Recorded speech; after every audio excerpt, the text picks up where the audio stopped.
34.1.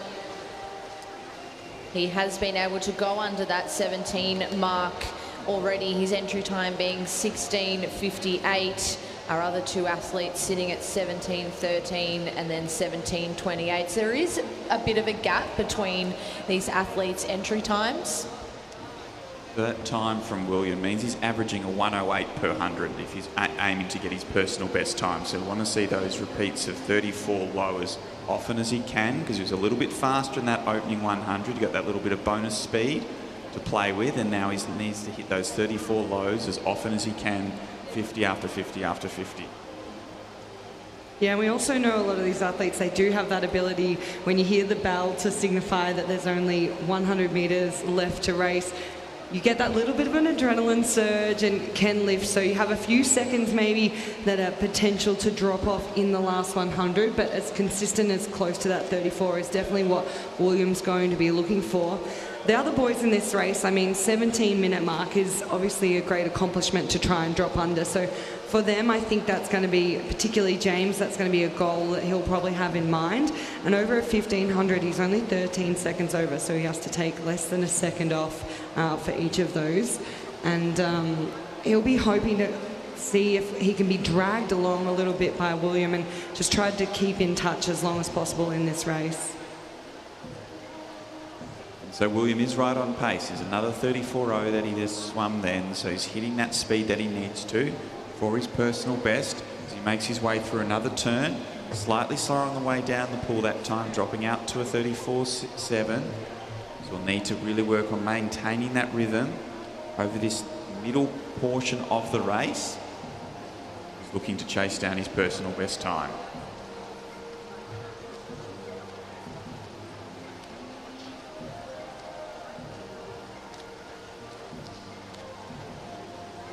As we head down now, 600 metre mark.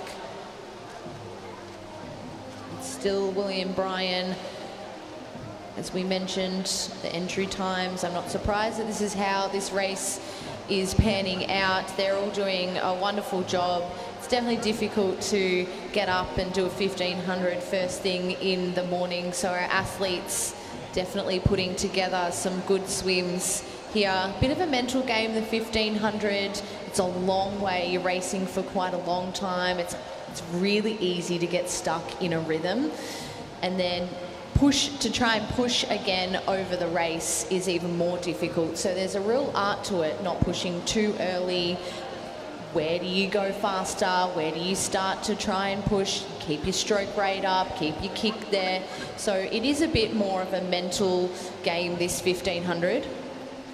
Yeah, I think there can be two kind of things that happen, and one is that there's too many things in an athlete's head because you're trying to count laps, you're trying to keep the pressure on, you're also trying to do the little things on the turns that your coaches have mentioned to you over and over in training, or maybe that one point of technique, you know, holding that elbow up high, not letting it drop or swing, keeping the breath short and fast.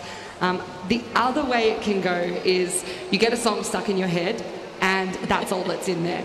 So it is really important that athletes come into this race with a pretty clear race plan and concept. There's a few different ways that I've heard of breaking down a 1500. Usually the starting point is 3 500s. It's quite easy to just focus on each individual 500. You also have to only count out to 10 each time, so that's useful for some of us, including myself. I don't think my coach trusted me with that, so he set me 3 400s because we raced that distance, and then the last 300 was 3 100s to send. So it felt almost like a training set and you always had something to focus on. Yeah, it's definitely one of those tactical races on the program. I personally never swam a 1500. Not mad, I didn't either. So, you know, it's really great to see these athletes out here this morning. You can actually see that Williams started to lift a little bit now. He is in that middle 500. And so you can see on the board there, his times are dropping ever so slightly. They're green. He's now dropped down to low 34s. He was sitting sort of that mid to high 34s. Now he's dropped down to low 34s. So that's probably his race plan, this middle 500. He's starting to lift as we head to The other athletes, they are also starting to lift here. James Gargano putting together a nice swim. Thomas O'Toole trying to keep with him there. You can definitely, at this point in a race, see your competitors if you're close enough. And I would think that Thomas is trying to stick with James throughout this middle 500. Yeah, I've been quite impressed by Thomas O'Toole over in lane 3. He's just 14 years of age from Nunawading Swimming Club, and a couple of the boys who's racing in this particular heat, they've got a few more years of experience over him. It's good to see him really trying to stay with James Gargano, and you'll notice that particularly on the way down the pool heading towards the city end or the 50-metre start end, he's breathing towards James and he tends to lift there and try to keep him just within his sights. I'd imagine he'd just be able to see the tips of his toes ahead, and he'll be trying to keep that distance and not let it grow any further. Particularly at this point of the race, that is becoming more and more challenging. You've reached over the halfway point.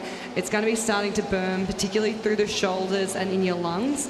You want to be getting in as much oxygen as possible, so you'll notice most of the athletes in this race are breathing every second arm stroke, so they keep that nice rhythm, and I think Thomas is doing a really nice job here.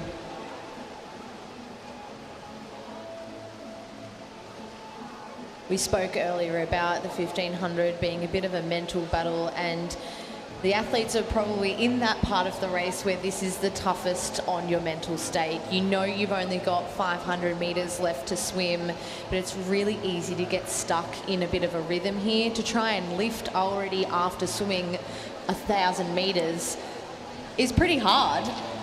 Yeah, it's certainly a challenge, and you'll particularly be feeling it through the body at this point.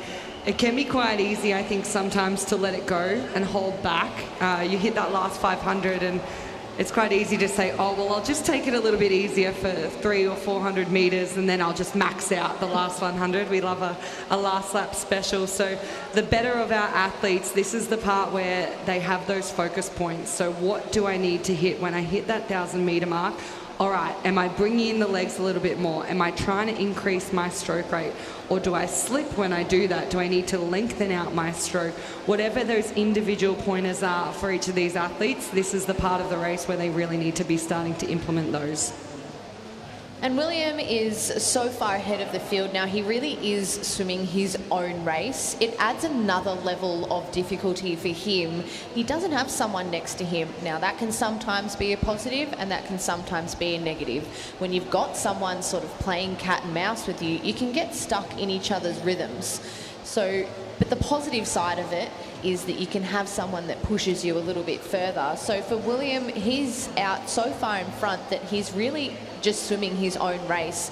It's his own internal sort of voice that's encouraging him to, lift here. He's got 400 metres left to swim, and it's now his time to continue his stroke rate, bring in the legs a little bit more. You can see he's passing the athletes now. I'm sure that gives him a little bit motivation there.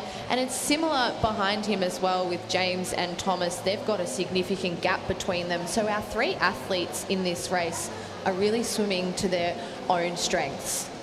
Yeah, I definitely think it sort of comes down to the individual. Some people really love that race environment where there's someone right next to them and they know that they're not going to be out-touched on the wall. They're going to do everything in their power to make sure that they get in front of that person that's right next to them.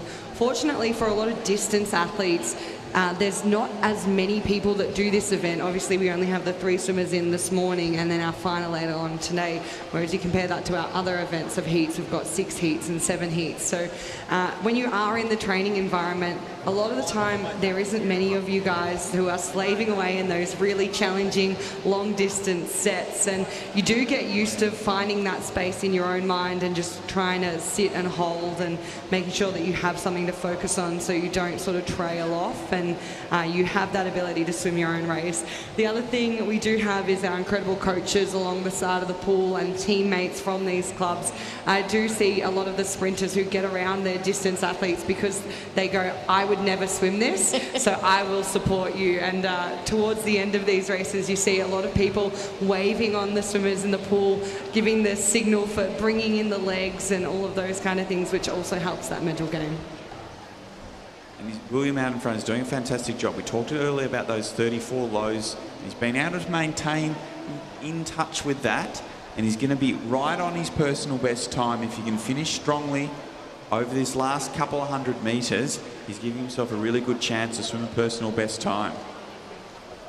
Yeah, I really loved the way William has swum this 1500. He set the pace early and he actually hasn't dropped off that pace. He's continued to get ever so slightly faster. We spoke earlier in his first 500 metres, he was hitting a 34 high. He's dropped down to 34 lows, almost a 33 now. So he's definitely building through this 1500. So I'm really loving the way that he's swimming this. He hasn't got that much longer to go, so we will see him bring in the legs a little bit more. He's going to lift his stroke rate and we hopefully will see him put together a nice personal best.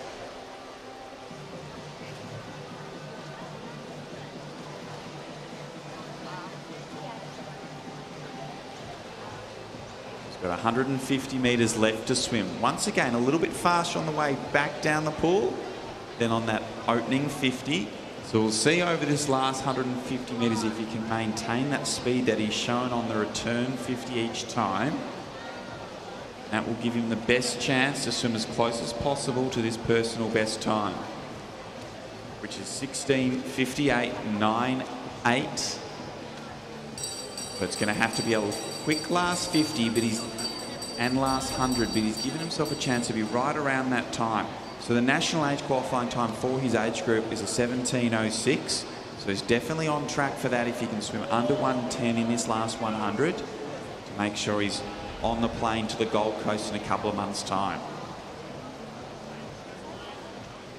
Yeah, just throughout the second half of this race, you have seen some of those training habits just sneak in, and particularly over the last 200, I've noticed that circle swimming. So what we all do in the pool at training is go up on the left, and as you turn around, you back straight over onto the left, similar to the way we drive on the roads. And I've just noticed William just started that crept in a little bit towards the back half of the race. So there's definitely some little points that he can still improve on in the future, and hopefully we'll see him swim many more 1500 metres to come as he comes down now with 25 metres left to swim. Yeah, what a wonderful race it's been here for William. He's only got 15 metres left to swim of the 1500 as he makes his way under the flags, and he'll touch a wall in a time of 17:06.52. So a really wonderful 1500 there from William, as James Gargano and Thomas O'Toole are also making their way down. Also put together some wonderful 1500s here. James really pulled away from Thomas within the middle of that 1500. And he touches the wall in a 17:36.56.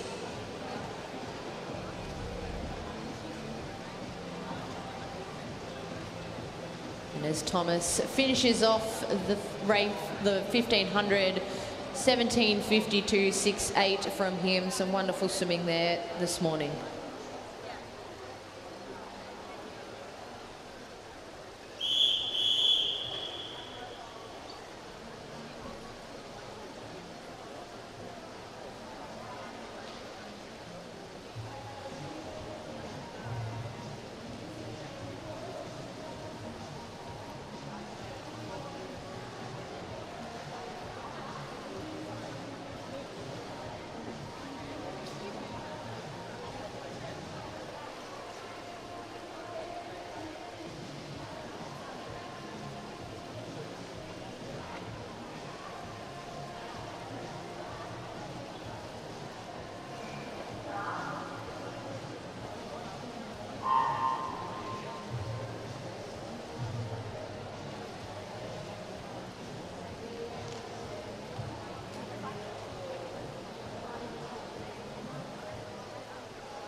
In the water now is heat 1 of event 47, the men's 50-metre backstroke multiclass.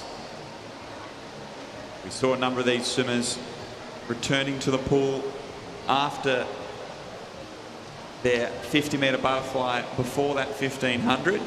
In the centre of the pool is Benjamin Hance from St Andrews, putting together a really strong swim, 26.03. One of our S14 athletes, very close to his personal best time there to kick us off with a strong performance. Eli Kerr and Benjamin Wills having a great race for second and third to the wall here in this opening heat of our 50-metre backstroke multi-class.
Okay, heat 2 of our men's 50 backstroke multi-class is underway, and James Logan, after a really strong 50 butterfly, is putting together a really strong start here in the 50 backstroke, showing his speed across multiple strokes this morning. Behind him is a really tight race between Kelvin, Lockie and William. Both Kelvin and Lockie are in our S14 category, so are having that head-to-head race here in our second of our heats. But it was James Logan who was first to the wall there in heat 2, with Anthony concluding the action for our men's 50-metre backstroke multi-class.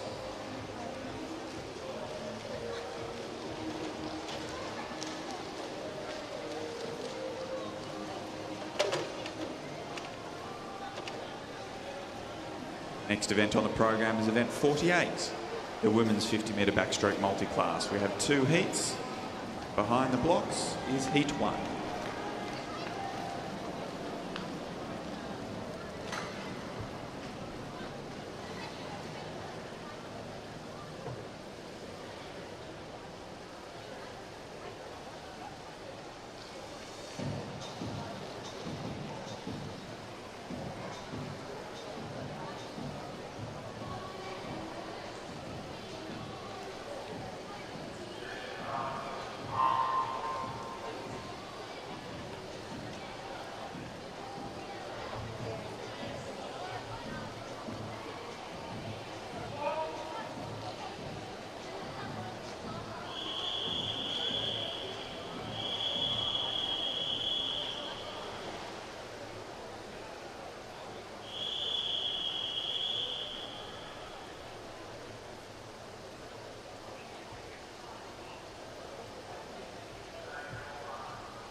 So heat 1 underway here in our 50 backstroke, and a really strong start from Aikuha and Jasmine in the centre of the pool. Our visitor from Marion taking it up to Aikuha from Ivanhoe Swim, but in the second 25, it is our Ivanhoe Swim athlete has pulled clear of the rest of the field. Jasmine will finish in second place, and Lily Fox in third. There in our opening heat of our women's 50-metre backstroke multi-class.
So heat 2 of our women's 50-metre backstroke multi-class underway.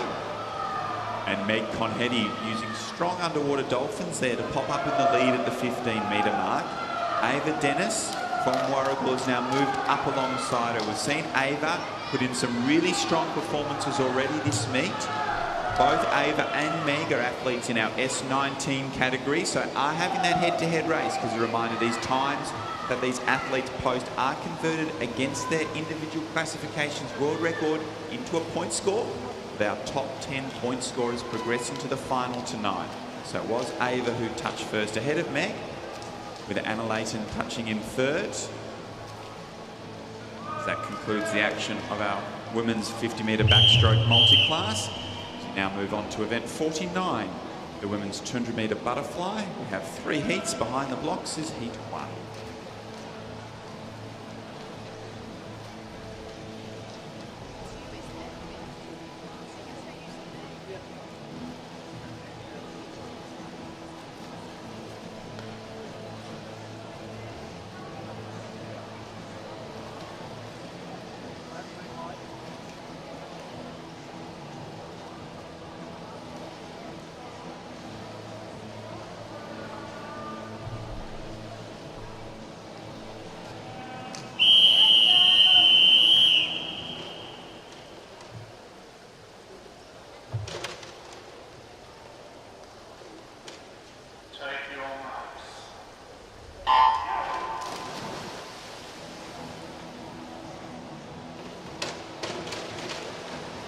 So our first heat of 200-metre butterfly in the water, and our 100-metre butterfly champion, Brittany Castelluzzo, in lane 4. We know this is one of her main focus events, being a Commonwealth Games year this year, so we'll see how she goes in this hit out.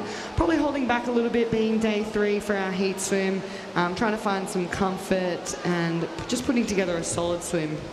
Yeah, she's had a heavy program, obviously focusing on those freestyle and butterfly events, 100, 200, but she's also swum the 800 freestyle, so she's been expanding her repertoire at this meet. But nice, strong, relaxed, controlled opening 50, and continuing down this second 50 to establish a body link lead over Mia Yo, as those two have cleared out from the rest of the field. Yeah, they certainly have. They've got over a body length coming into this 100-metre turn on the other girls here. And we'll go through in a 103.61 for Brittany and a 104.88 for Mia. Turning in third will be over in lane 2, Jemima Hale, 108.05. But not a lot between herself and Judy Hussain Aman. 200-metre butterfly, this third lap really can be the difference between a push or a fallback, and you can gain a lot of distance here if you really work this one. And once again, we're seeing these leaders just push ahead a little bit further. A really strong swim from both Brittany and Mia out in front. That battle for third is really important in the chase for getting a spot in the final tonight. Once again, Brittany really works those underwaters, popping up at 12.5 metres, holding a nice tight streamline, fast dolphin kicks, and into this last 50, still looking long and relaxed. A little bit slower stroke rate than she started off with, but definitely controlled. Yeah, certainly. I'm interested at this point in the race by the third and fourth athletes. We know these girls are looking for a top 10 finish. It is a pretty close race still continuing between Judy and Jemima, but now Henrietta Wong is storming home through this last 50 as well, as Brittany hits the wall in a 2:15.58. Mia follows her on in a 2:20.47, and Judy Hussain Aman in a 2:25.10. So we'll keep an eye on those times in our next heats to come.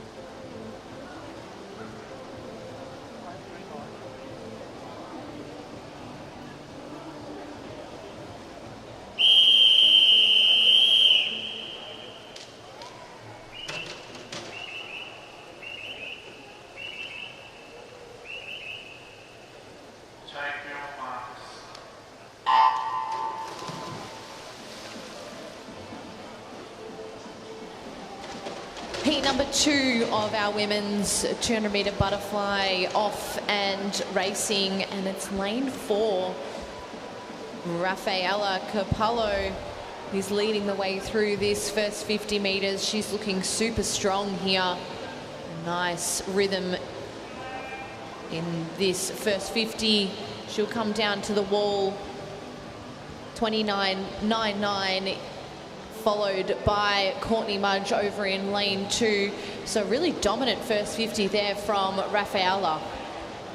Yeah, she's putting together some really great underwaters, and we noticed that was one of the biggest differences in that first heat between our leader, Brittany Castelluzzo, and the other girls in the field, was being able to utilise that push off the wall and your streamlines underwater. And we know these athletes, they can go all the way through to 15 metres. It's a pretty big ask in a 200-metre butterfly, but our leaders are doing a great job holding and maintaining those underwaters throughout the race.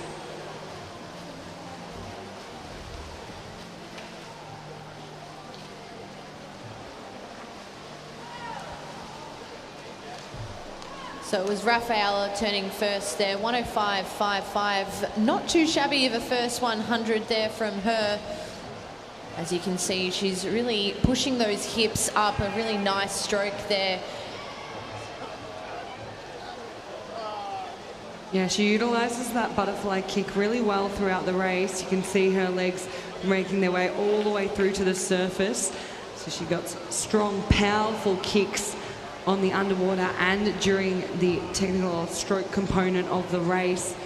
She'll lead us through once again at the 150-metre mark. She's now about 5 metres ahead of Bridie Reed and Rihanna Chen, who are nearly stroke for stroke down this final lap, with Courtney Mudge sitting about a body length behind those girls. And what's going to be really important here is the time they come into the wall at. At the moment, we had a couple of these girls in the previous heat sitting around that 2:25 mark. So it's looking somewhere around 2:25, 2:26 to be in this final, as Rafaela Capello goes 2:18.94. It will be Bridie Reed who touches in second, 2:26.08. So a little slower this heat. Rihanna Chen, 2:27.83.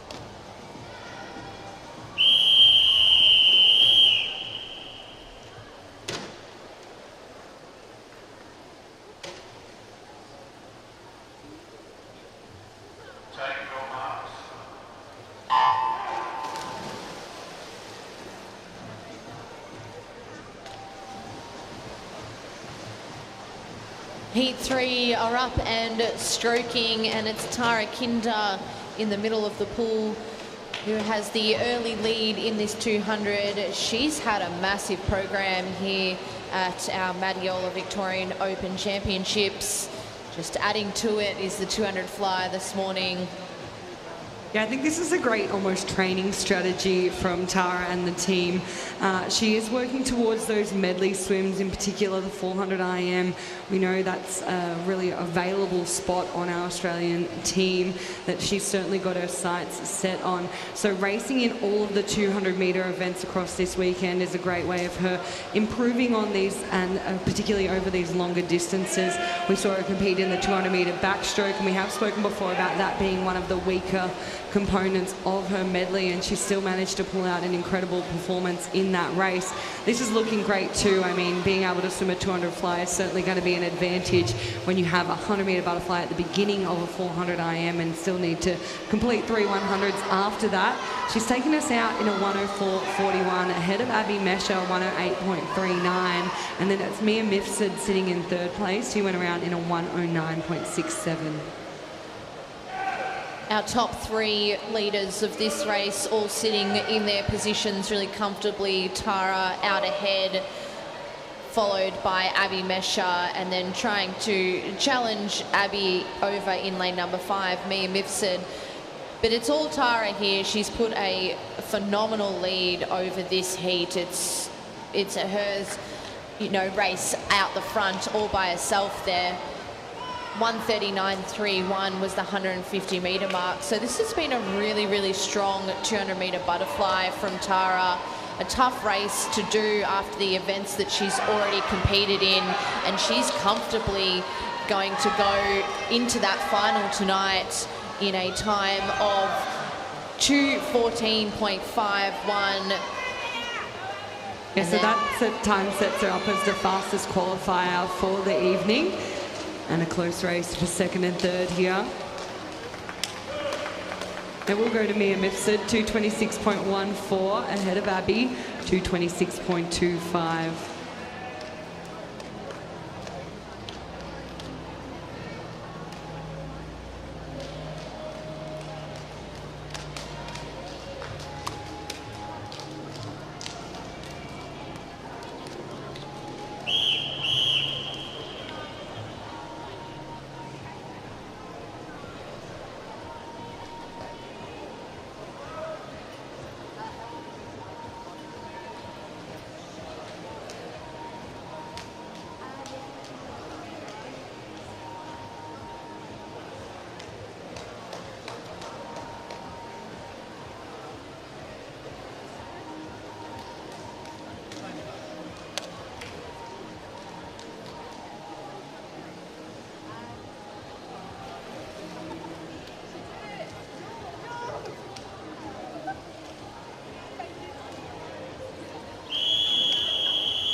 We head down now to our next event. It's event 50, our men's 100 metre butterfly. And having the best of starts there was actually lane 5, Cash Milner, but coming through nice and fast now is Matt Temple in lane 4. I'm not surprised that he's leading the way through, but it's Cash who may touch the wall first here. It will be 25.22, followed by Matt 25.46, and then touching third there was Carlos. Really strong underwaters from Matt Temple's, put him back up alongside Cash after that turn, and he's continued to hold that lead in this second 50. So he's obviously really been focusing on this second 50 in this morning's heat session. He's pulled away from Cash in this second 50. He's out to a half body length lead as he comes underneath the flags to take out this opening heat. Cash in second and Carlos in third.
Heat 2 getting underway, and once again seeing the center of the pool fully out in front early on. It will be Joseph Hampson ahead of Callum Haller and Lavelle.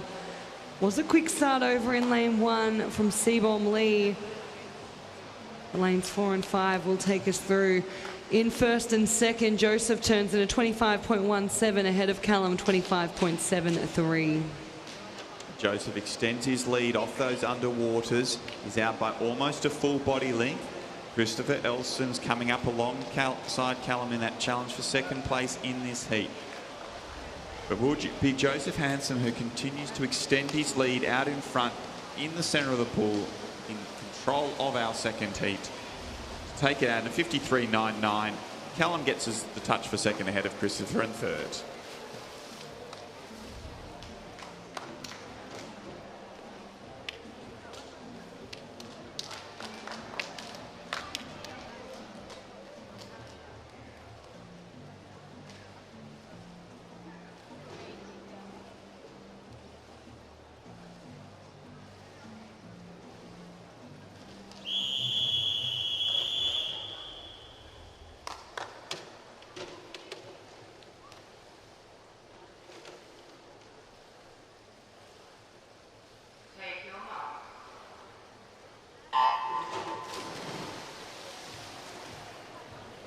So really strong start in the centre of the pool by Tristan Waugh. He led at the 15-metre mark just ahead of Jack Carr. And those two are 1 and 2 through the first 25. Yeah, interesting to note Jack Carr's stroke rate quite a bit lower than a lot of the boys around him, really utilising that efficiency under the water. And he will turn in first, 25.95, 2/100ths of a second ahead of Tristan Waugh, 25.97, with Haruki Nakanishi in lane 2, turning in third, just ahead of Harrison Rothwell. Really strong underwaters from Jack Carr to extend his lead through that third 25. It is starting to tighten up with 15 metres left to go, with 6 in with a chance to take out this heat.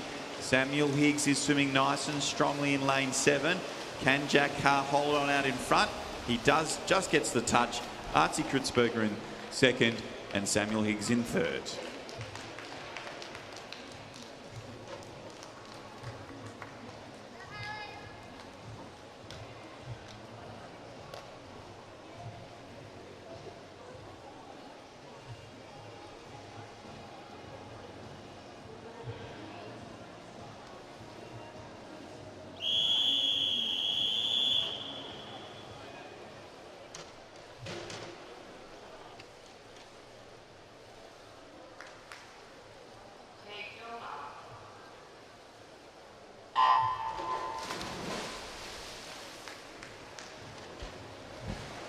As heat 4 hits the water, it's lane number 4 there, Kane Howat, having the best of starts within this first 50 metres. He's looking super strong here, already half a body length ahead of the field.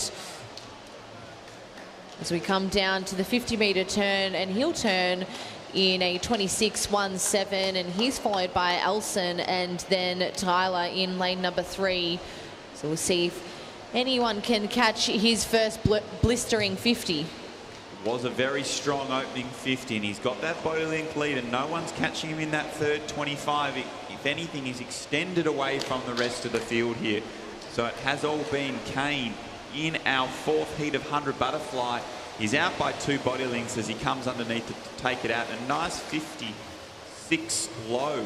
We'll go to the Hawkeye cameras to check that time, but I reckon he's in with a chance to qualify for the final with that strong swim there in heat 4.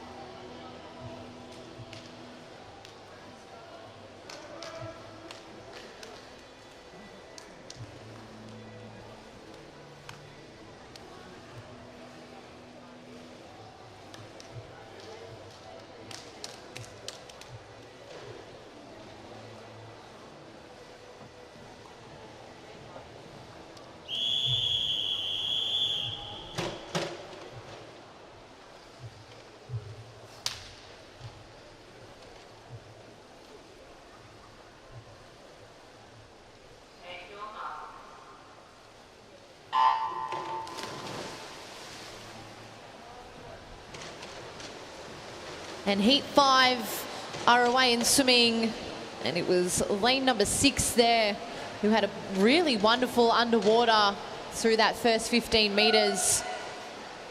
Yeah, Dominic Cho's always really strong on those underwaters, so he's used them to his advantage.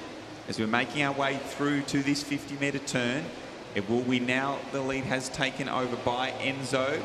Enzo leads through that opening 50 with Jackson sitting in second place and Xavier in third. And it looks to be Enzo in lane number 3, leading through this second 50 of this butterfly. Having a wonderful swim over out in lane 0 is Jackson Rothwell. But I think it'll be Enzo who takes out this 5th heat. He does in a time of 57.71. He's followed by Xavier in lane 4 and then Jackson in lane 0.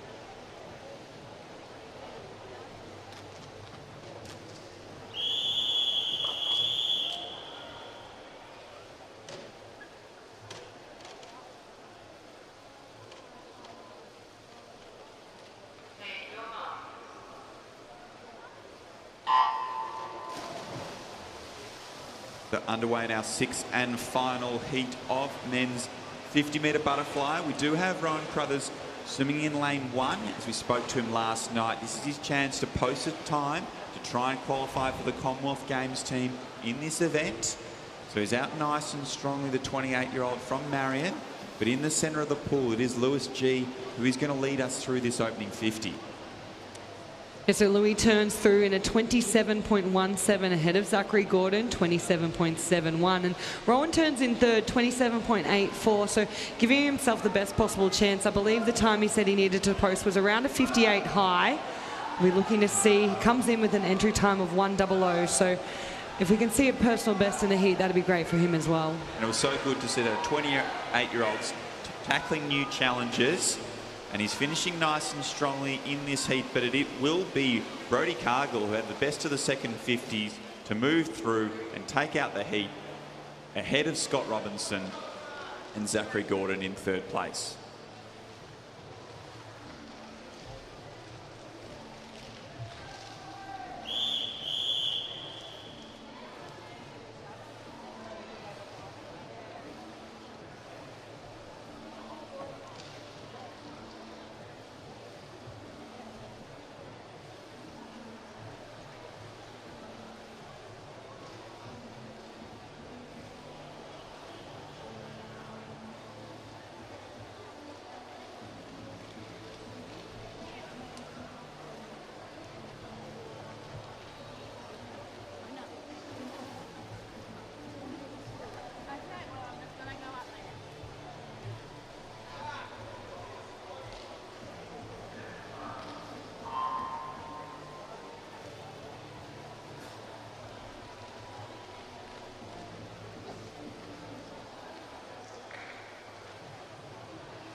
Underway here in the opening heat of event 51, the women's 50-metre breaststroke. And in the centre of the pool, it's Lily Kosh off to a really strong start. We've seen her performing strongly across the 100 and 200-metre breaststroke so far, as well as dabbling in the butterfly events this meet. But she's in complete control out in front as she powers down to the wall in this opening heat. And is going to post a nice strong time of 31.05. That's another personal best there from Lily in that opening heat. Zoe in 2nd place and Leona Low-Hermans in 3rd.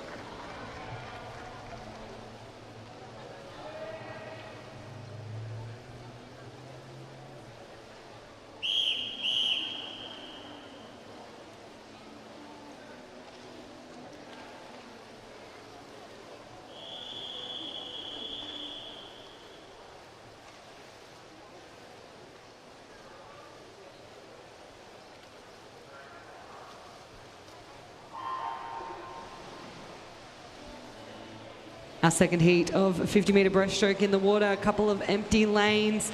That is the day 3 effect. Lucy Ma in lane 5. She had a great underwater, starting to move her way up alongside, though, is Alexi Furlong in lane 7. And those two holding off Vera Zheng in between them in lane 6. As we come down with 10 metres left to swim. Lucy in this second half really taking control, extending that lead.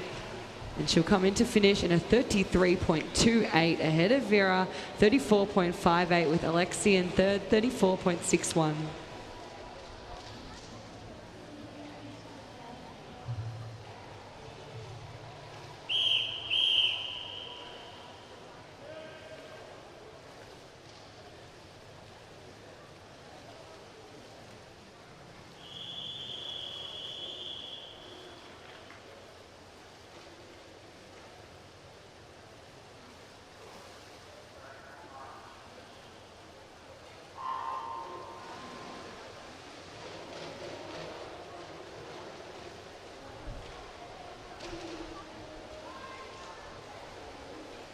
And it's heat number 3, often racing. And it's lane 5.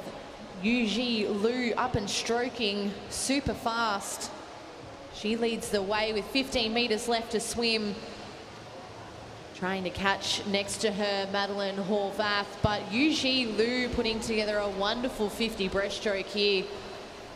32.98 for Yuji, followed by Madeline 33.76.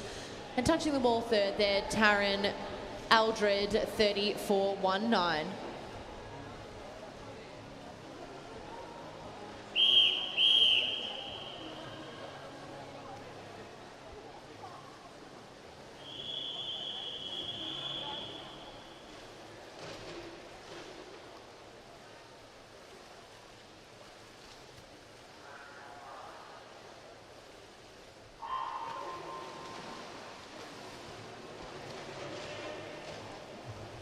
So fast swim out of that third heat as we move along to heat 4. Nice long underwater there in lane 5 by Ada Jinxing Zhuang, and starting to push up is Jessica Liu in lane 6. Pretty tight across the field. As we come through with 10 metres left to swim, really pushing is Jessica Proudlock down in lane 8. Outside smoker from one of our earlier heats, 35.56 ahead of Catherine Andres, 35.68 with Hannah Sampson in third.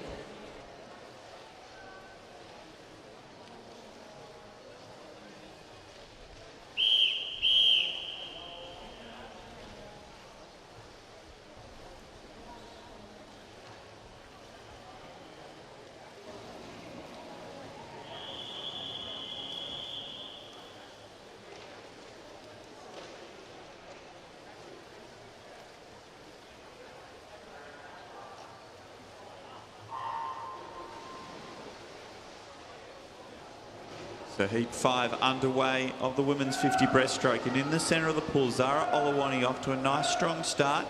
She has a half body length lead over the rest of the field. Also swimming really strongly is GU's in lane 8. They're sitting in first and second with 15 metres left to swim. It's still Zara Olawani out in front, ahead of a tight battle for second and third in this heat. But from the start, it has been all Zara. She takes it out in a 34.88. Isabel gets the touch for second, ahead of Amelia Otto in third.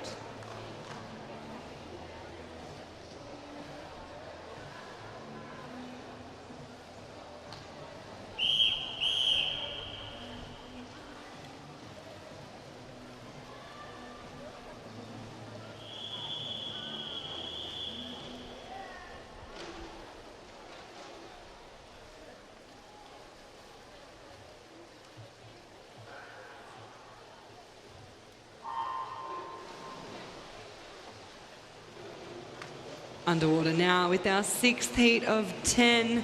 Amy Pruis down in lane 7. Great split stroke from her, and up and racing very quickly. Over in lanes 3 and 4, Zoe McCauley and Mia Mitchell. challenging one another through this 50, trying to make up the ground lost off that start by Amy Pruis, and I don't think they're going to have enough room in the pool to do it. Looks like she will lead start to finish. Amy, 35.29, ahead of Zoe McCauley, 36.15, and Gemma Bond touches in third, 36.21.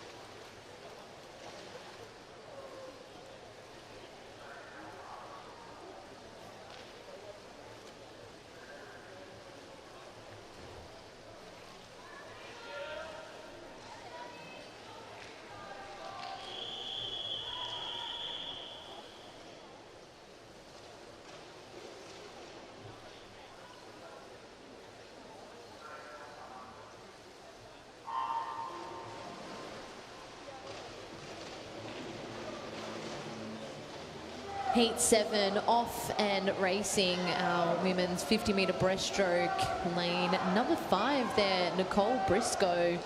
She had a really great split stroke, was up and stroking fast. She leads the way through, having a really wonderful second part of this race over in lane number 1, Sophia Beaton. She's leading through. As we come down to the wall, it'll be Sophia here, 35.21. It's followed by Chloe, 35.87, and touching third for our 7th heat there, Nicole, 36.04.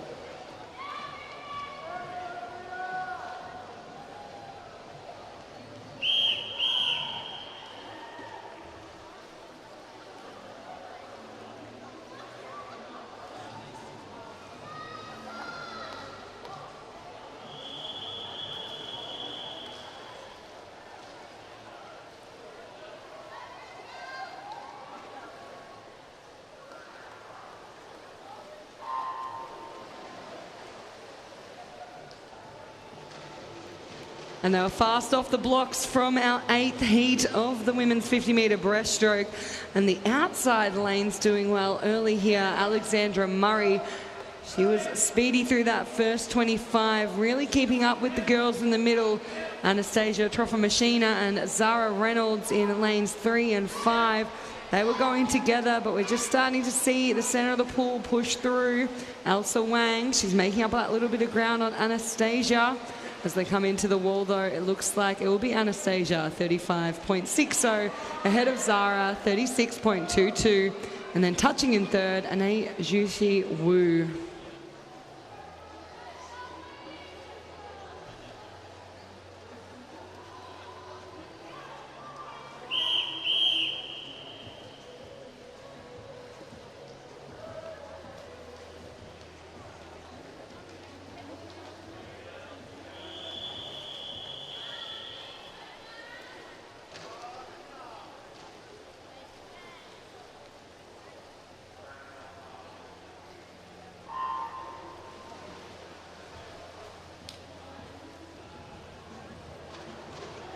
Our second last heat here for our women's 50-metre breaststroke. Lane number 4 there, having a nice second part of this race. Lane 5, Grace Richards was up and stroking fast. Also in lane 8, Kate. She's having a great 50 here too. As we come down to the wall, and it'll be Grace, 36.17, followed by Kate, 36.27, and Amelie there, 36.56.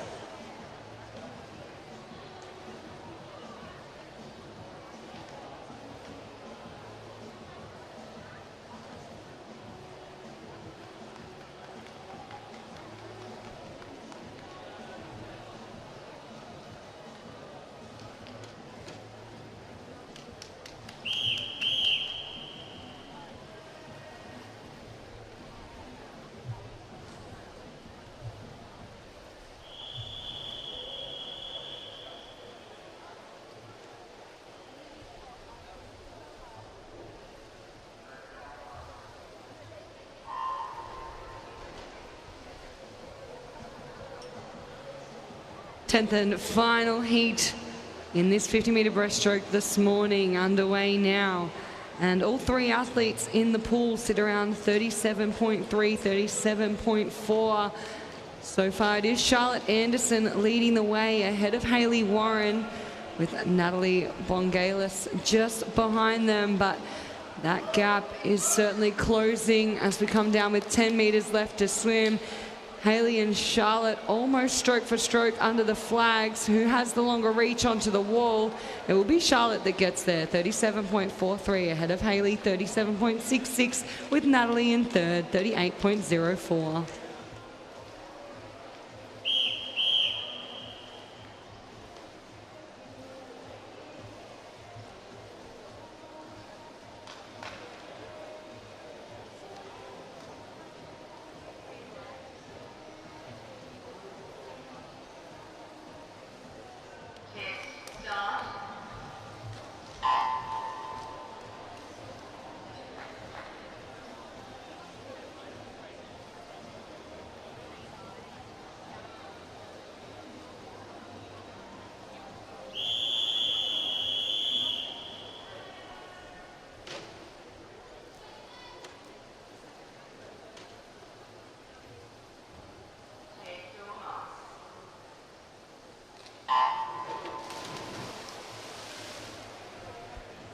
Into the water now. We have event 52, the men's 200-meter breaststroke, and we have 6 heats in this event this morning. And off to a nice strong start in the centre of the pool is Josh Yong. Looking smooth and relaxed down this opening 50. So he makes the turn right on that 30-second mark, with Quinn Richards in second place and Alistair in third. We saw some fast swims out of our men's 100-meter breaststroke last night, particularly for this point in the season, and Josh Young put together a nice race. Let's see what he can do in this 200. He has taken it out pretty quickly, turning in a 30.10 and almost building into this 100-meter wall.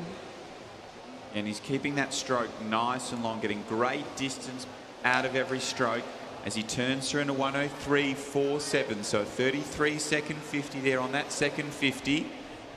Alistair has now moved into second place with Hamish Evans in third. So once again, the battle for the minor places is really tight here, and that will be all important in their efforts to qualify for the finals tonight. It certainly will. Our top 3 fastest qualifiers, they're not too different in time between Joshua Yong. Coming up, we'll see William Petrick and then Lewis Clareburt. And then there is that little bit of a gap and drop away. So there's going to be a pretty clear 7 places into that A final that are up for grabs. And there's a few athletes who are on very similar times as they turn with 50 meters left. It is still Alistair Gojowski in that second place spot, with Nicholas Stupas holding on to third. Really great swim down in lane 9 by Ethan Buckland as well. He's not sitting too far behind either. But out in front, it is all Joshua Yong, who comes underneath the flags and down to touch in this opening heat. And a nice 2:15.85. Looks relaxed, looks smooth, looks controlled throughout the whole 200. In second place, it will be Nicholas Stupas, and third going to Alistair.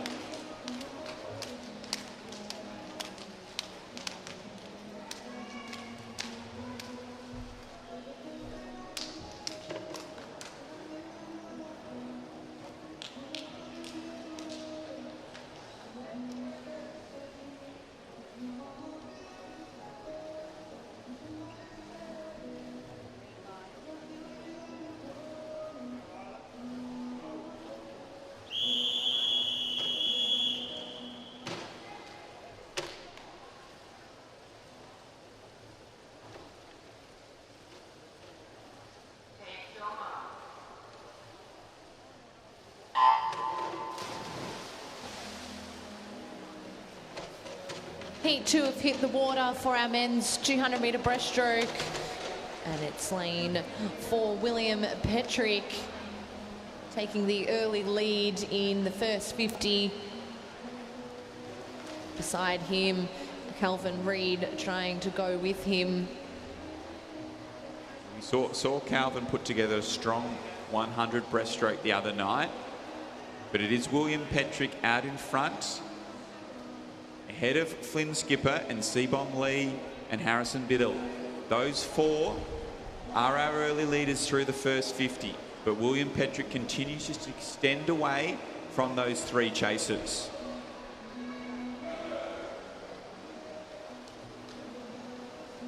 Will Petrick here looks really nice and comfortable. He's got a lovely long glide. You can see him moving through the water as he pushes through. He'll turn at the 100-metre mark, 104.12.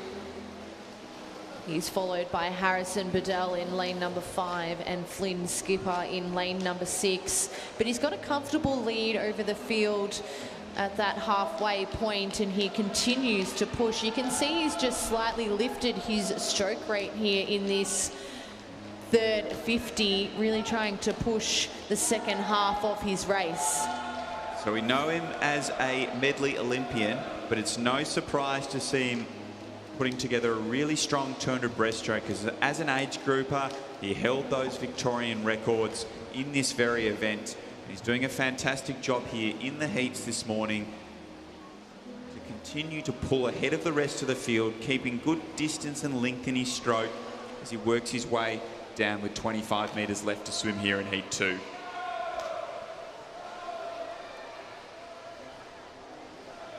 It's been a really strong swim here from Will. And having a wonderful second half was Seabom Lee over in lane 7. As Will Petrick touches the wall, 2:15.22. He's followed by Seabom Lee there, 2:19.80. And then rounding out third was Harrison Bedell.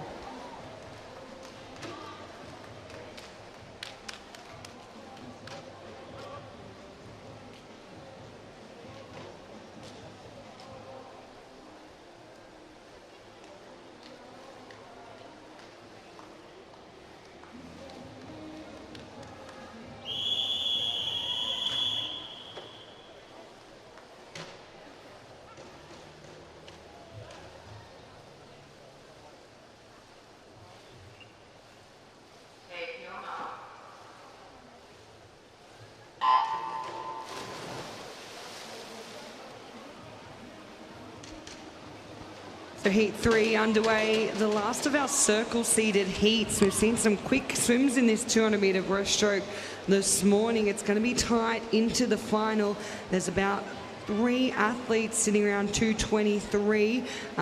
Not too many on 2:24, so I think if you can scrape under the 2:25, you've got a really good shot of being part of that top 10. As we come into the first 50-metre turn, it will be close between Cameron Jordan and Lewis Clareburt, with Cameron going through in a 31.37, Lewis 31.46.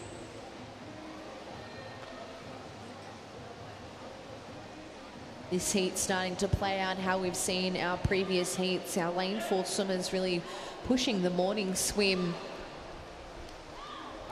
trying to make sure they're in those middle lanes for the final this evening.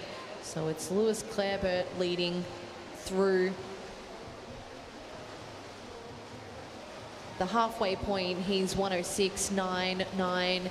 Followed by Cameron Jordan, 107.95, and Felix Dressel de Bruin. Very close together, Jordan and Felix, as they come off the wall and stroke nice and fast. They close that gap significantly off that 100-metre wall. Cameron Jordan really pushing this third 50 here. Alongside him as well, Harry Heath. So we've had some real lead changes within this third 50.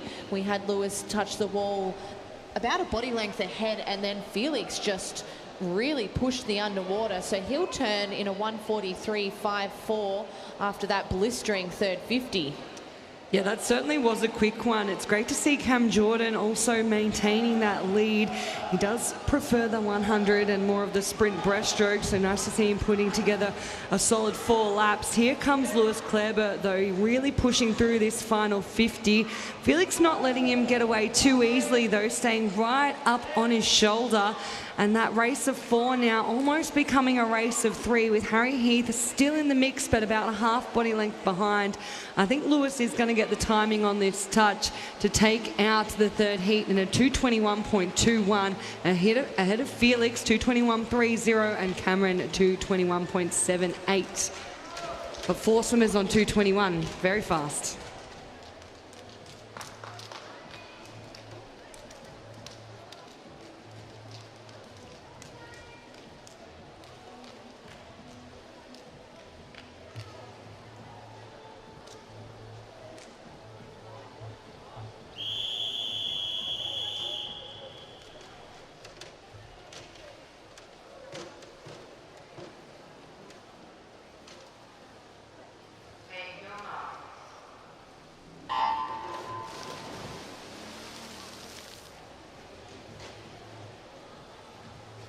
And it's heat 4, hitting the water for our men's 200-metre breaststroke.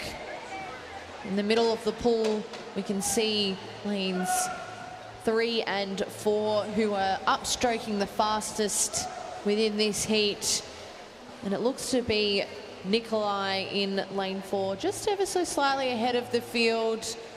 He should turn first, but it will actually be lane number 8, Dane Schneider, with a really fast first 50, 32.99, and Jeremy in lane number 7. So it's the outside lanes here taking it out nice and fast. Yeah, those sneaky outside lanes. Dane Schneider in the 100-metre breaststroke yesterday put together a solid swim and come away with a nice PB, and I'm pretty sure he won his heat then also, so he'll be looking to set the pace early on. We know he's got some front end speed in that 100.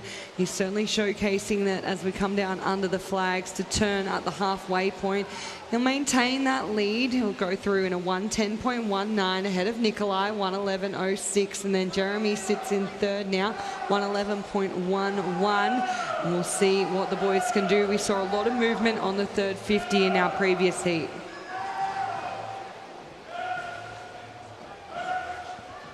Nikolai in lane number 4, trying to make a move here in this third 50. Dane Schneider still sitting there over the other side of the pool. But it's a real push here from Nikolai in lane 4. They turn pretty well together there, only 0.1 separating those two. With 50 metres left to swim, we'll see if Dane Schneider can hang on for this heat. He's putting together a wonderful 200 breaststroke over there in lane 8. We've got Nikolai in lane 4, really pushing that second half of his race. With 15 metres left to swim, he has a comfortable lead over Dane in lane 8. So it'll be Nikolai who takes out this fourth heat here, 2:26.92. And he's followed by Dane Schneider, 2:27.74. And getting third there was Jacob Chester, 2:29.05.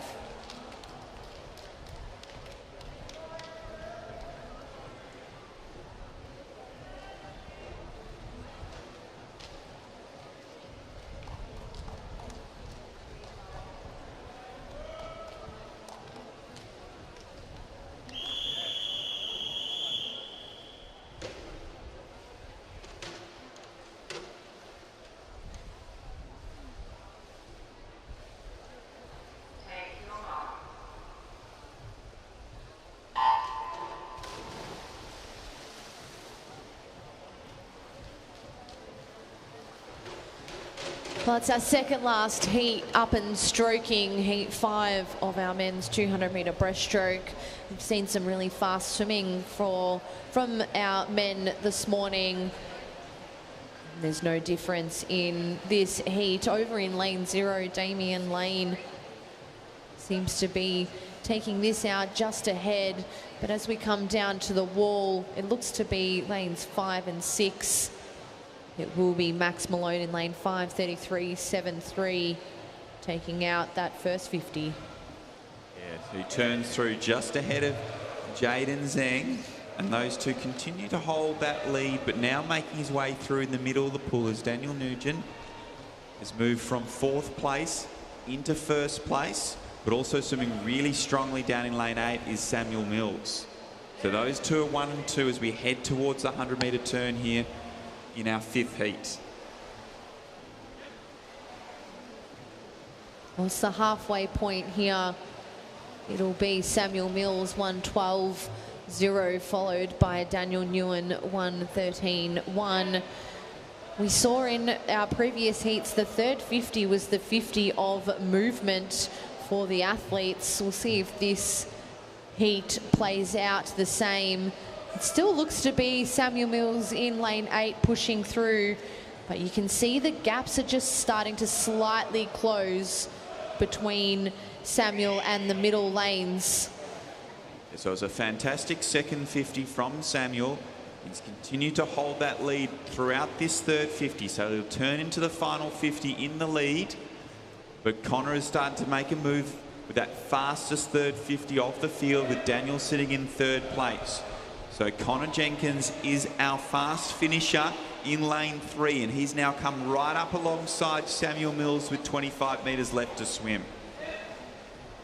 Came off that wall really strong, knew that he was going to push this last 50 really hard, and look at the gap he's been able to put between him and Samuel in this last 50. So it'll be Connor with the first place in this heat, 2:27.2, followed by Samuel 2:29.6, and touching third there was Damien Lane 2:30.63.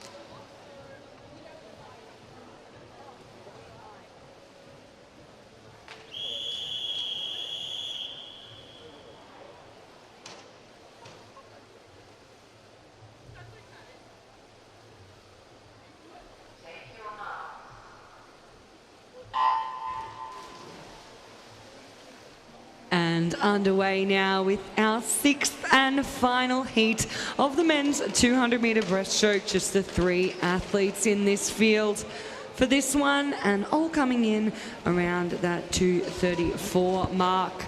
We'll see what they can put on display for us in the heats this morning. Taking us through in this first 50. Looks to be Peter Kim really going out well. Jared Wakefield finishing the second half of this 50 a little bit stronger. Good timing of his turn there. 35.77 he'll go through ahead of Peter. 35.99 with Gabriel in third.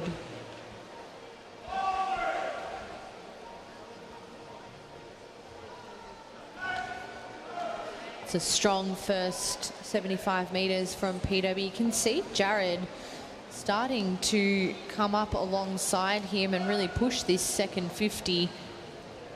We tend to see in a 200 some different race strategies. Some people will prefer to go out really nice and hard and try and hold on, or others will, you know, have an easy speed of that first 50, build the second 50, really hit that third 50 and hopefully hold on for that fourth 50. So definitely some different strategies at play. It was Jared with the second 50 who was fastest, 1:15.99. Gabriel actually has really wonderful turns. He seems to be able to come up alongside the other 2 athletes, Jared and Peter, and on top of the water. However, it seems to be that Jared is the fastest out of these 3 boys. Yeah, certainly. We had a great underwater shot before that showcased exactly that. When Jared and Peter went into the wall, it was Jared who has the faster of the swim component, so he turns in first, and then the boys on either side of him a little bit stronger on that underwater and split stroke, and they change that leader just in those few seconds off the wall. It's a nice battle here between lanes 3 and 4. Just starting to pick up their stroke right now as they know they're heading down to the wall with 15 metres left to swim. And these two athletes are pretty well stroke for stroke, so it'll be who can get their hands on the wall in a full stroke here. And it will be Jared 238.7, followed by Gabriel 238.88, and then Peter Kim there 243.42.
Well, it's our next event for our women here. It's event 53, the women's 200-metre freestyle. And we're missing lane number 5, Isabella Boyd. So it opens it up ever so slightly. She's the second fastest within this heat. So we've got Brittany in the middle there. We know she has some good speed, as well as Alyssa Lawson over in lane 6. So it was Brittany 28.23, followed by Alyssa 28.3. So it's those two girls comfortably out in front in this first half. Yeah, we briefly spoke with Brittany about the possibility of some openings in the 4x200 metre freestyle relays on our Australian team. So this is becoming a little bit more of a focus in the background from her 200 metre butterfly and 100 metre fly races.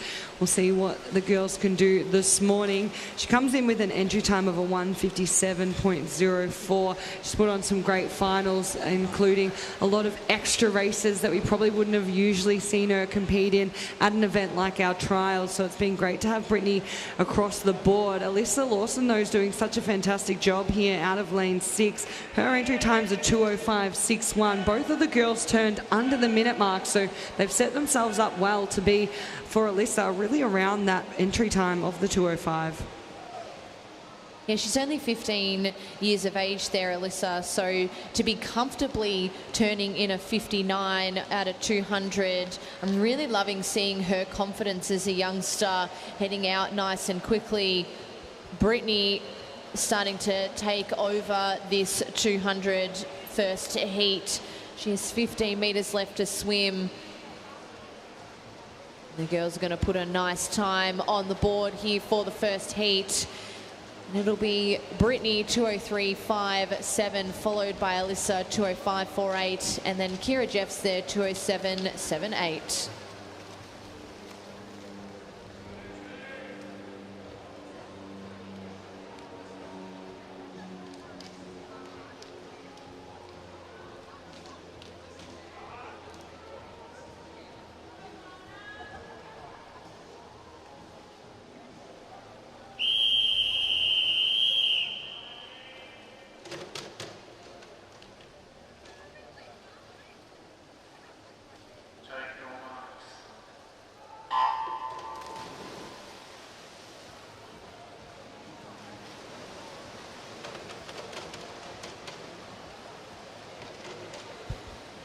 Heat 2 off and racing, and it's lane 4 there. Molly Walker, our visitor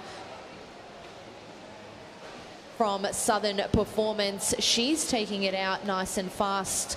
She's got an entry time of 1:58, so under that 2-minute mark. 28.66 she turns, followed by Lexi 29.1 and Madison 29.8. So a comfortable lead there for Molly. And she's looking really strong in this second 50, keeping that kick going nice and strong, slowly extending her lead over Lexi Harrison out to almost a body length as we head towards this 100-metre turn. It's a nice battle between Madison Cooper and Hannah in that for that third place, which could be all important to try and qualify for the A final tonight. But it will be Molly Walker who leads through at the 100-metre mark under the minute, followed by Lexi Harrison. Yeah, we saw the girls turn in a 59 in the previous heat. Brittany posted a 2:03.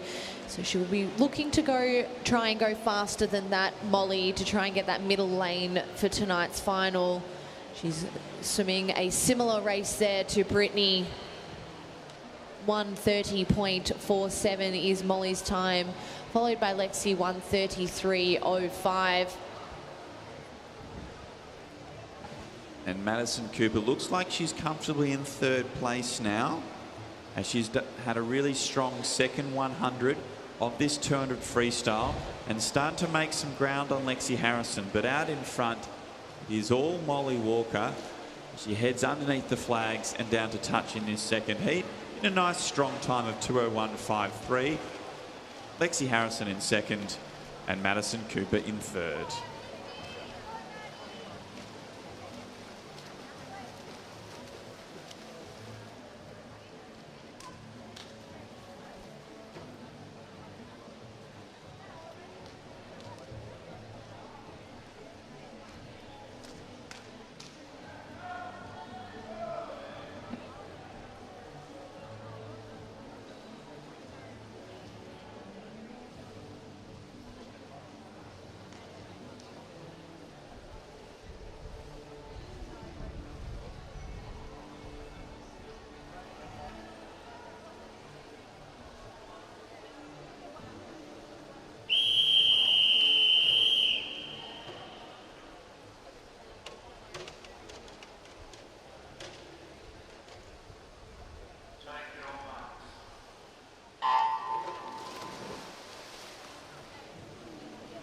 They're underway in our third heat of women's 200 freestyle with Tara Kinder and Arabella Tomlinson using that full 15 metres underwater to pop up in the lead in the centre of the pool.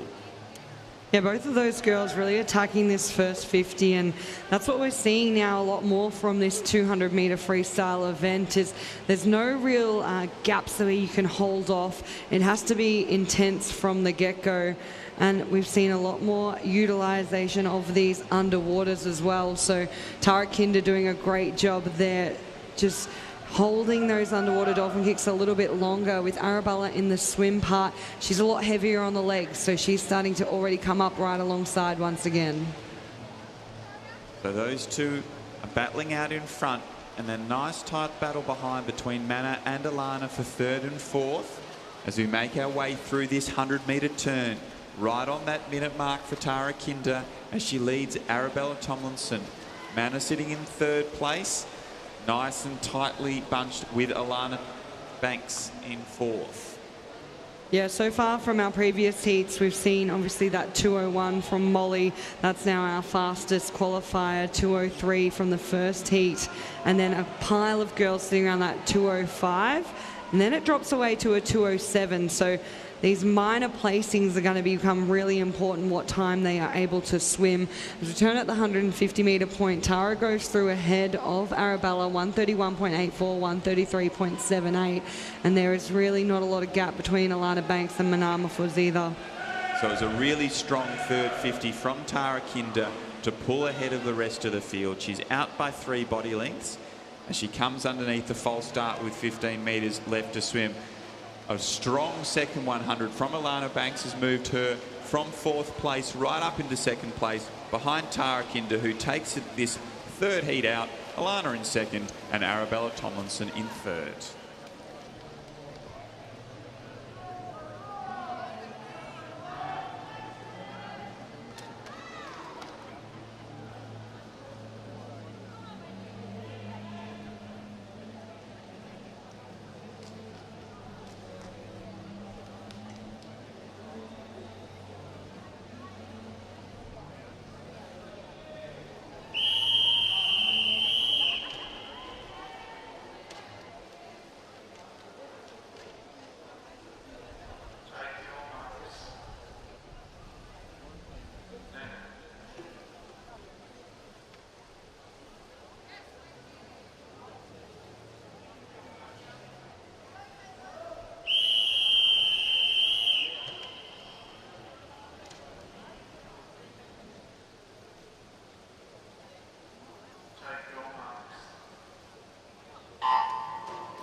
Underway here with our fourth heat of 6. Sienna Santalin staying underwater the longest, but it was Claire Matheson who fired through that first 25. She has an early half body length lead, and then we look to the far side of the pool and it's Yushi Liu who looks to be sitting in that second place spot as they come up into this 50-metre turn. So Claire Matheson has flown through that opening 50 under 30 seconds to have a clear lead over Yushi, sitting in second place, and Mia Reynolds in third. So we'll see if Claire can maintain her speed into the second part of this race. She's still holding on to a body length lead over the rest of the field, who are tightly bunched, with Mia Reynolds starting to move up to only being half a body length behind Claire Matheson. But it is our Ballarat Gold athlete who led at the 50 and will continue to lead at this 100-metre turn. Taking it out nicely there in a 103.28 and followed on by Mia Reynolds in a 104.08. Caitlin Hassler moved through the field nicely throughout that second 50. She'll turn in third, 104.26. And now those girls sit slightly ahead of the 3 others in the field, but Sienna doing a lot of work here in lane 7, trying to close that gap set at the 100-metre mark. And we're really seeing Caitlin push through this third 50 as well. So Claire Matheson has finally been overtaken as we head into that last turn, with Mia Reynolds sitting in first place, Caitlin Haslin in second, Claire Matheson holding on to third. We'll see if she can lift once again in this final 50 with 25 metres left to swim here in our fourth heat. It's nice and tight with 5 still in with a chance to take out the heat win. Yeah, I'd be curious to know what that national time is, because the team from Ballarat Gold is really getting around their swimmer down in lane 8, trying to push her through on this final 50. But Mia Reynolds has timed this one the best in a 2:11.68, ahead of Caitlin Hassler, 2:12.37, with Sienna Santalin finishing in third, 2:13.57.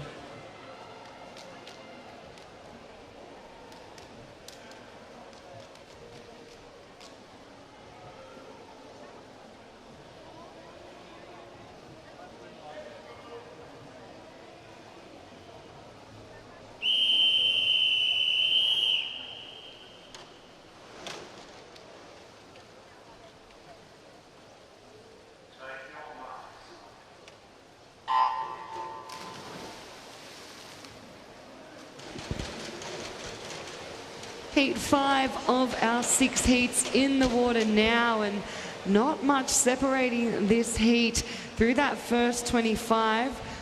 Slight lead looks to be Phoebe Scarf over in lane 2, going out with Madison Brown in lane 3. It's the far side of the pool who seem to be taking this out. But it'll be Zoe Gant, 30.27, followed by Madison Brown, 30.3. So it's lane 8, Zoe, who is really pushing this first 100. She's got a nice strong kick behind her. Over in lane 3, Madison Brown, and lane 0, Alyssa Lever. So it's the 3 Nunawading girls who are taking this first 100 out. So they'll come into that 100-metre turn. Madison Brown, now your leader, 103.37, ahead of Alyssa Lever, 103.57, with Zoe maintaining third, 103.98. Now's the time where the work really gets shown. What have you been doing in training? Looks like Madison Brown's been working hard, because she's really pushing through this third 50. You can really see Madison's kick out the back there, working really hard. She's got a nice 6-speed kick there. You can see the wash really pushing her forward. So she's really worked that third 50, 136.5. Alyssa Lever still sitting in second there, 137.94. But it really is Madison Brown who's pushing this 200. I just love seeing that really strong kick behind her there.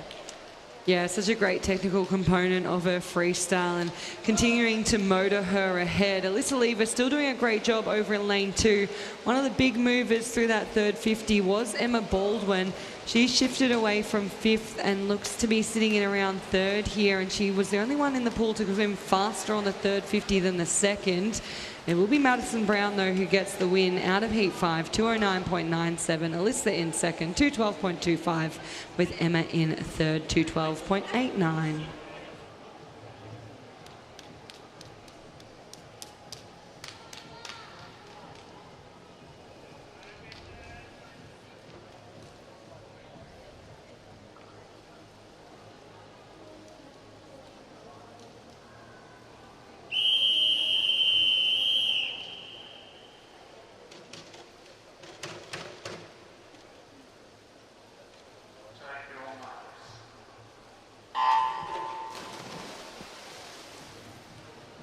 Underway here with our 6th and final heat of our women's 200-metre freestyle. Heat 5 certainly had a lot of personal bests across the board, which was great to see on day 3 as we look to our 6th heat. It once again is the outside lanes who are really getting away quickly. Yeah, it's quite close between quite a few swimmers in this first 50, but it's Natasha over in lane 0 who gets her feet on the wall, 30.39. So she's taking this 200 out nice and quick. It's starting to make a bit of a move through the middle of the pool here. Our middle lanes 4, 5 and 6, really sticking with each other. And lane number 2 as well, but a blistering first 50. She's been able to hold on there, Natasha, through this second 50. So we come down to the 100. I think she'll still lead through. She does in a 104.14, and it's followed by Ava Thickens in lane 5. We know this 50 here, the third 50, the all-important one of the 200. It's a really big one to push through. So leading our way, Natasha, she's still there, she's still pushing. I'm really loving seeing that confidence out in lane 0. Yeah, she's gone out after it and she hasn't really let go either. You can still see her maintaining that high stroke rate, the good white water on the legs out behind. She will turn once again in first, now a little bit further ahead as well. As we come into the final lap, Natasha Coleman leads over Ava Thickens, and then that third place spot sits at Beth Ann Chugg, but there wasn't much between her and Maisie Graves. There's quite a line of girls sitting in around that third place spot, really trying to chase down our leaders. Natasha still holding on over in lane 0, but surging really hard here is Ava Thickens in lane 5. But it is Natasha Coleman, 2:13.34, Ava Thickens, 2:13.44, and then touching third there was Bethan Chugg, 2:14.03.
In the water now is heat 1 of event 55, the women's 200 metre IM multiclass.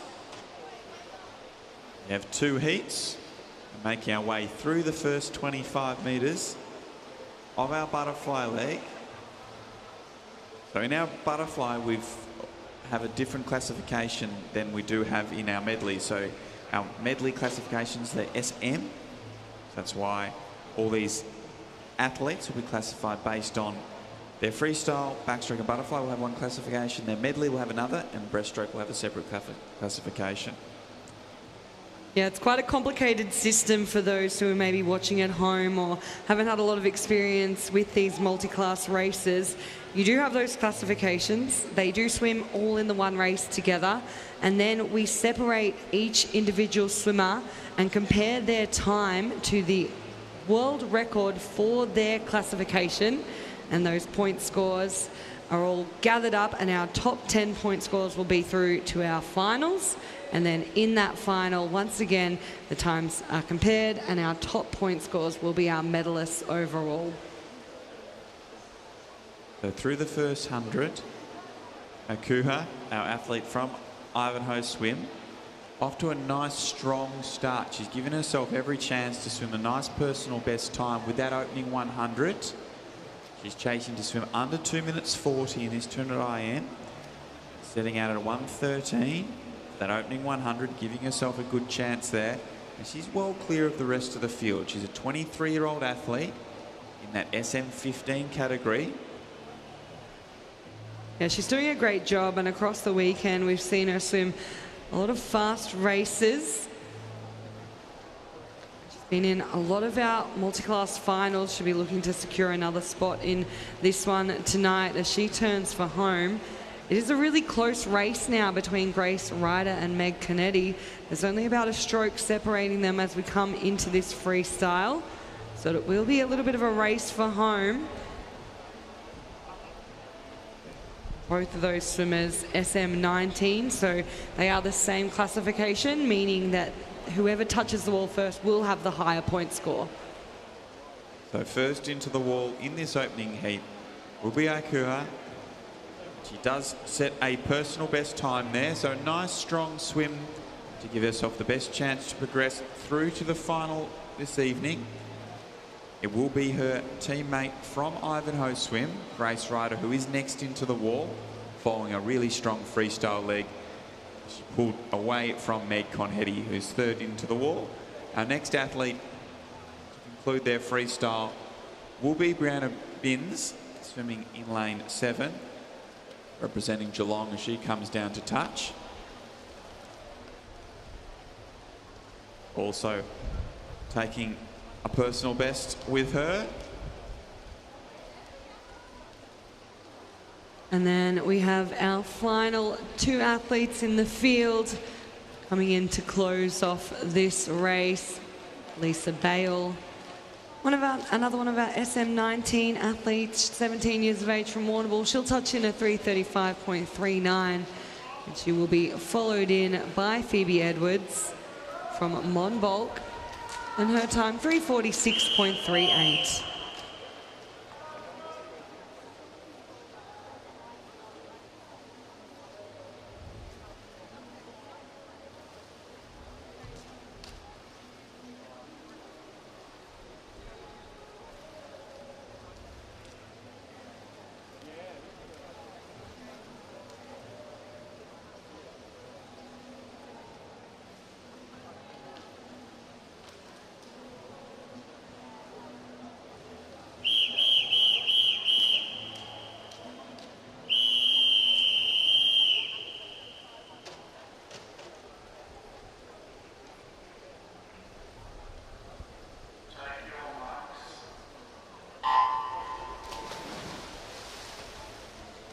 Well, we just saw all of our girls swim some wonderful 200 medley multi-class, and now we've got heat number 2 away and racing.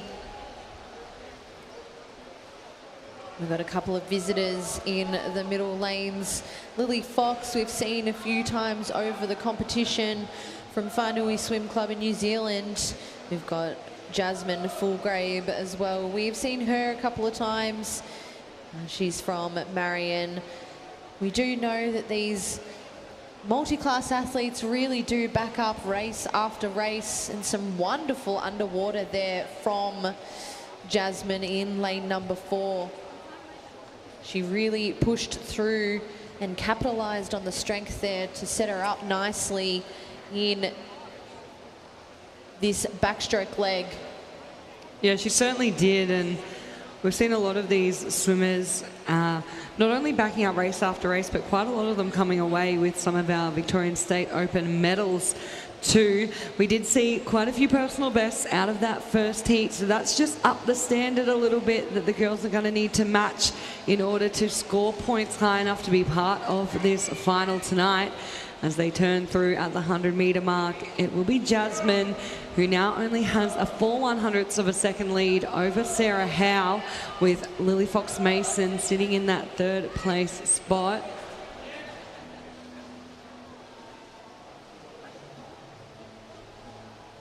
As we know, our breaststroke leg, it can be a little bit make or break in an IM, and Jasmine Fulgrab really making the most of this one, just pulling away each stroke from Sarah.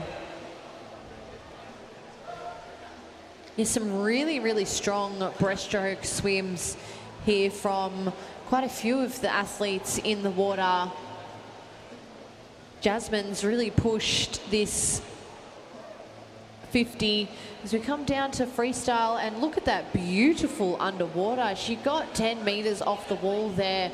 Really hard to do after breaststroke. You tend to be in a little bit of an oxygen deficit, so to come off that wall and hold your breath for 10 meters can sometimes be quite difficult. So she did a phenomenal job there using her strengths. Certainly great skills on showcase from Jasmine Fulgrab as she comes down now under the flags. She will take out our second heat and be first person to touch the wall in a 251.25, ahead of Sarah Howe, who comes in a 255.24. It's ended up being quite a close race for 3rd and 4th in, only less than a second between Elle Feely and Lily Fox Mason. We'll keep an eye on the times from some of our outside lanes. Mackenzie Gibbs finishing in a 3:14, just outside her PB.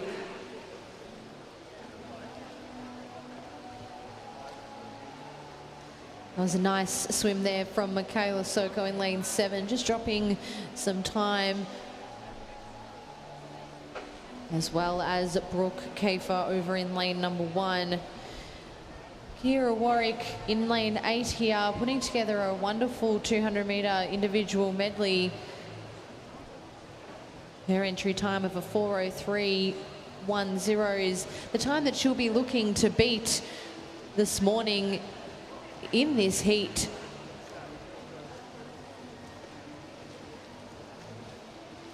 Yeah, she's one of our SM6 classified athletes. She'll come down to finish this one in a 4:08.78.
Well, we've got Ahmed Kelly in the water with us. It's event 56, our men's 150 metre IM multi-class.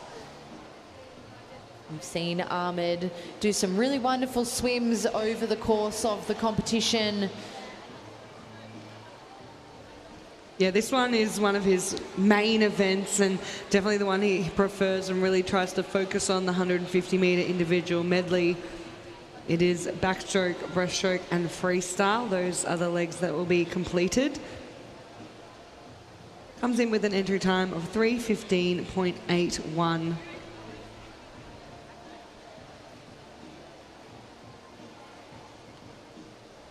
He's definitely one of our superstars here in Victoria. He just keeps getting better and better. He's 34 years of age. It's phenomenal that he's still doing what he does best and improving. Yeah, he just absolutely loves it and he really loves the sport. He's such a great promoter of swimming and in particular the All Abilities programs and all of the things that Swimming Victoria are running to make sure that we get as many of our multi-class athletes as possible. I think this competition has been a great showcase of the depth across our multi-class. We put so much effort into it and our programs across Victoria have really been growing, in particular over the last few years. We have so many young up-and-coming swimmers and they get to see these athletes like Ahmed Kelly still racing, still competing and still loving the sport at 34. So I know they're going to have really big futures as well. Yeah, our multi-class athletes are just phenomenal athletes. They back up race after race. We see a lot of them in almost every single possible race over the course of this weekend. It's just phenomenal, the ability that they have to back up race after race. It's very, very tough. So, and Ahmed's in a very similar position here. 2:13.48 for him at the 100 metre mark. He's got 50 metres left to swim and he's looking really strong here. It's a really great 150 metre individual medley that he's putting together. Yeah, I think this is going to be a quick one for Ahmed, particularly being so early in the year. He's doing great. Turn at 2:13.48. He's now into his final 25 metres. And I think we're going to see a swim that's fairly close to his entry time here. Yeah, he's entered with a 3:15.81. Definitely on track to go somewhere around that time, which is wonderful. It's in the morning, sometimes a little harder to get best times in the morning as he comes down to the wall. And it's a 3:16.56 for Ahmed Kelly there.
And it's our splash and dash here, event 58, our men's 50 metre freestyle.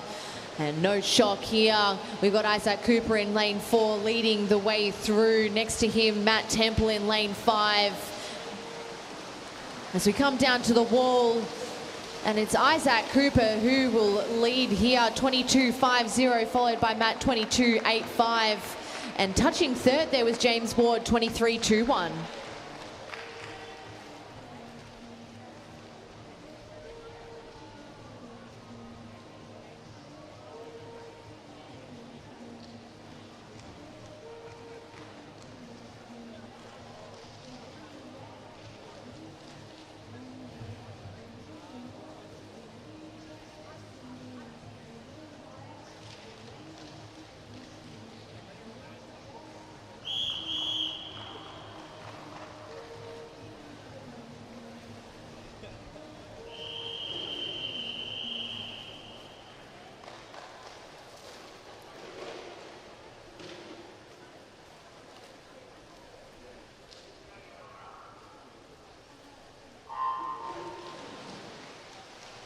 Heat 2 off and racing in the middle of the pool is our leaders. And it's also Kane Howard in lane 9 with the best of starts, but the boys start to make their way through. It's Harry in lane number 4. He's putting on a dominant 53 here. And it will be 22.66, followed by Jamie 23.01, and Lachlan Jacket Simpson touching third there, 23.46.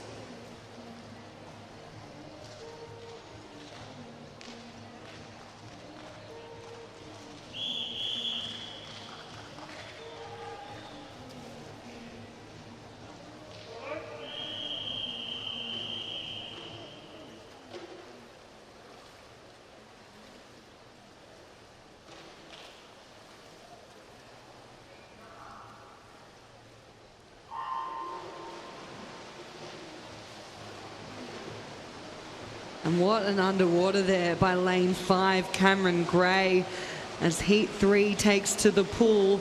Jesse Gorman, a little bit of work to be done, but making short work of it, already reclaiming that lead after the first 25. Looks like he might maintain it, but a little last-ditch effort from Cameron means that it's going to be close.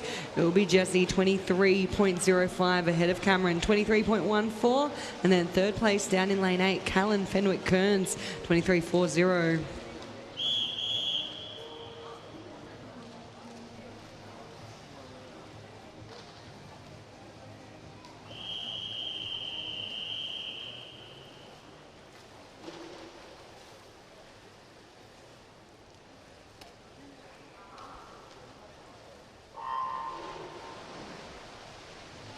So away from the circle-seated heats, Heat 4 underway now. Outside lanes, fast through the first 25. Cayenne Wynn, what a name for swimming. Pushing through will be Nicholas Kearns over in lane 3. Alongside him, Tian Berger. And then over in lane 1, George Huang. He'll get his hand on the wall first. 23.91 ahead of Cayenne Wynn.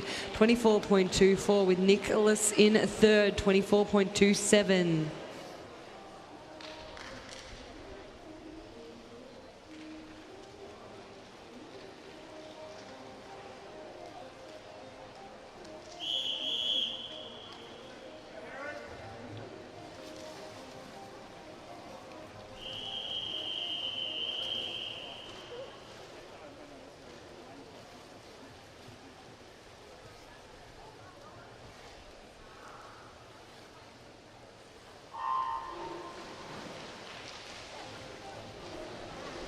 And it's Heat 5 in the water. They're off and racing. And it was the middle lanes really pushing that start. Out in lane number 1, Jackson Rothwell really sticking with those middle lanes. They're all pretty well stroke for stroke, so we'll see who gets their hand there. And it'll be Janice in lane 5, 24.32. Cooper in lane 6, 24.41. And touching third there was James McBride, 24.50.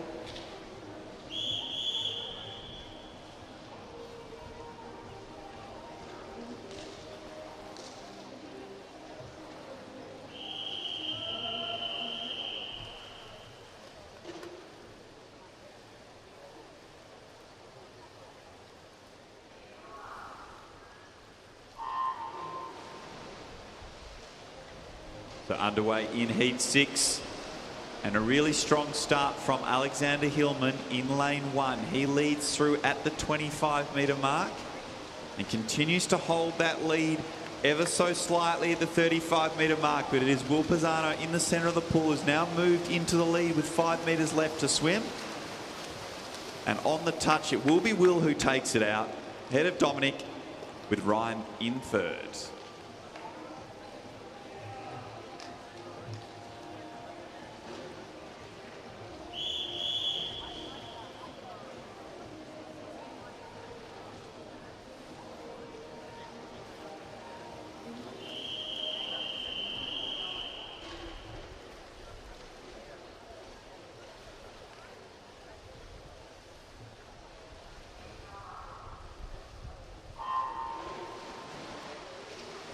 Heat 7 are away and swimming. And it's a blanket across that field so far. They are all stroke for stroke. What a great race here we have. And it looks to be ever so slightly lane number 2 and lane number 4. We'll see what happens here. And it is Benjamin for 24.74, followed by Liam 24.77. And touching third in Heat 7 was Harrison Rothwell.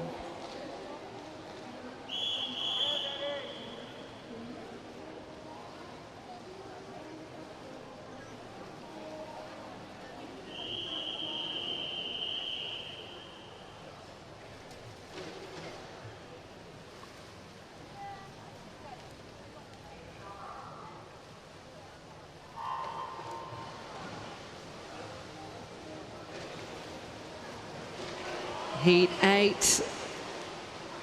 Away they go. Lane 3, Alfie Graves. Ever so slightly ahead of Byron Gang down in lane 7.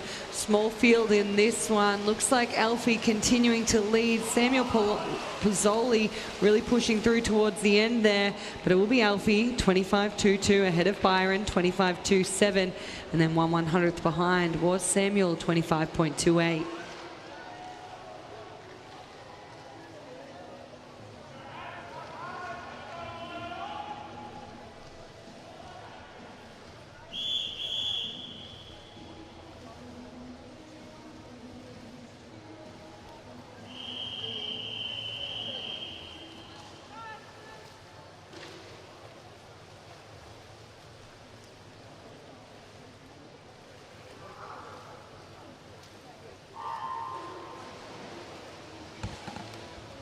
And we're off with heat number 9 here.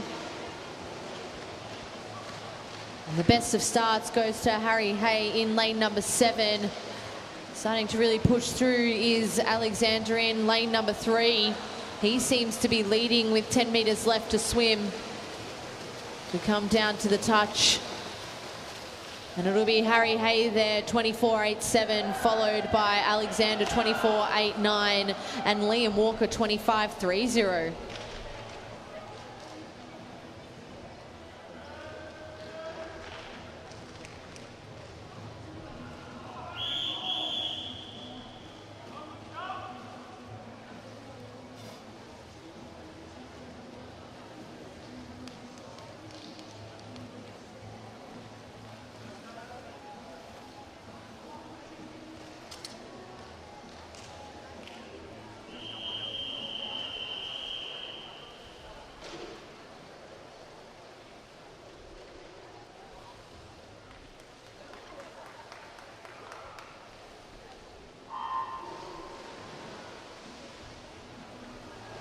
Underway with the 10th heat of our men's 50-metre freestyle, lane 8. Tommy Lane going through that 25-metre, half a body length ahead of Daniel Collins, who's right alongside him. Starting to move through, Terrence Tang in lane 5, but this one looks like it's going to be all Tommy as we come down under the flags. His time there, 24.25. Finishing in second was Terrence, 24.86, with Jong Hao in third, 25.07.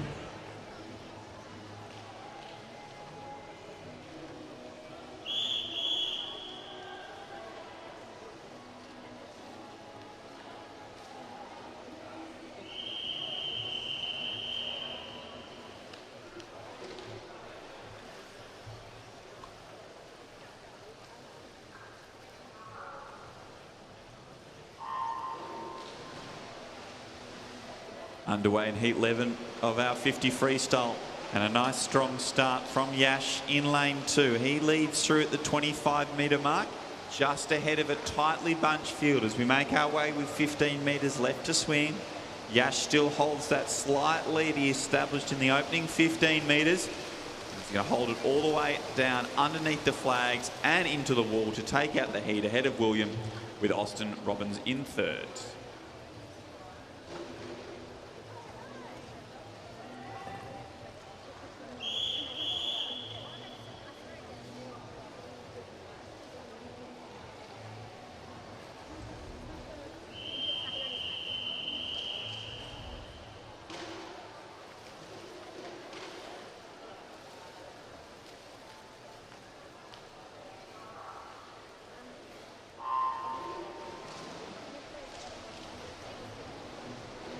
Heat 12 in the water of the 50 freestyle, and a nice even start.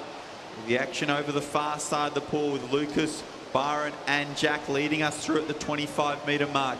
Eugene also putting together a good performance in lane 6, but it is Lucas who leads with 15 metres left to swim here in Heat 12 as we come underneath the flags. Lucas holds on to take it out in a 25.62 with Rory in second and Eugene in third.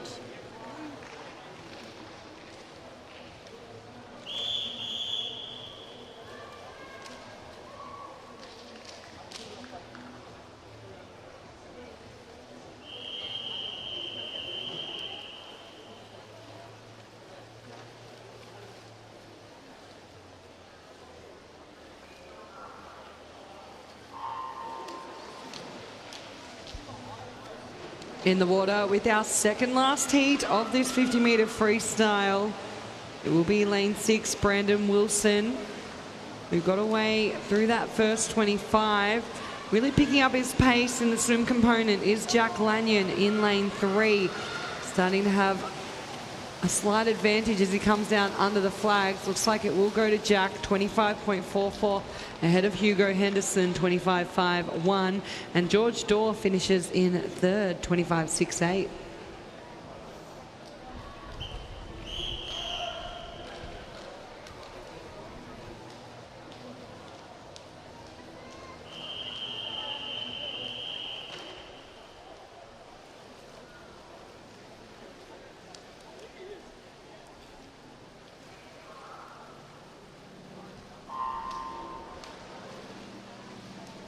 In the water for our 14th and final heat of 50 freestyle. As we make our way through the 25-metre mark, it is nice and even between all 5 swimmers in the pool. With 15 metres left to swim, it is Thomas Smith in the middle of the pool, has a slight lead under that flags, and he holds it all the way through to the wall ahead of Thomas Radford, with Owen in third.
We have an infraction report for event 58, heat 9. The swimmer in lane 2 initiated a start before the signal. That was event 58, heat 9, lane 2. So we move now into event 59 on our program. This is the women's 200-metre individual medley, and we have 6 heats this morning in this event. We are missing our fastest qualifier, Tara Kinder, into this race, who has spent a lot of time racing other events this morning. So that opens up a nice gap potentially on that podium.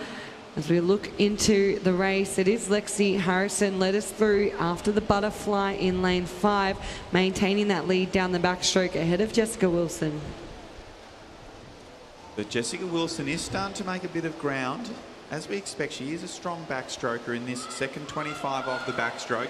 but it will be Lexi who turns through first at the 100, just ahead of Jessica Wilson, with Chloe Burke sitting in third place. As we move into this breaststroke, Lexi Harrison has started to re-establish her lead over Jessica Wilson, and we'll see if our breaststrokers can make a little bit of a move down this third 50. So Lexi Harrison still holding that lead. No one really challenging her too much throughout this third lap. Starting to come up alongside Jess Wilson into that second place spot though will be Chloe Burke out of lane 3. She's caught up and overtaken.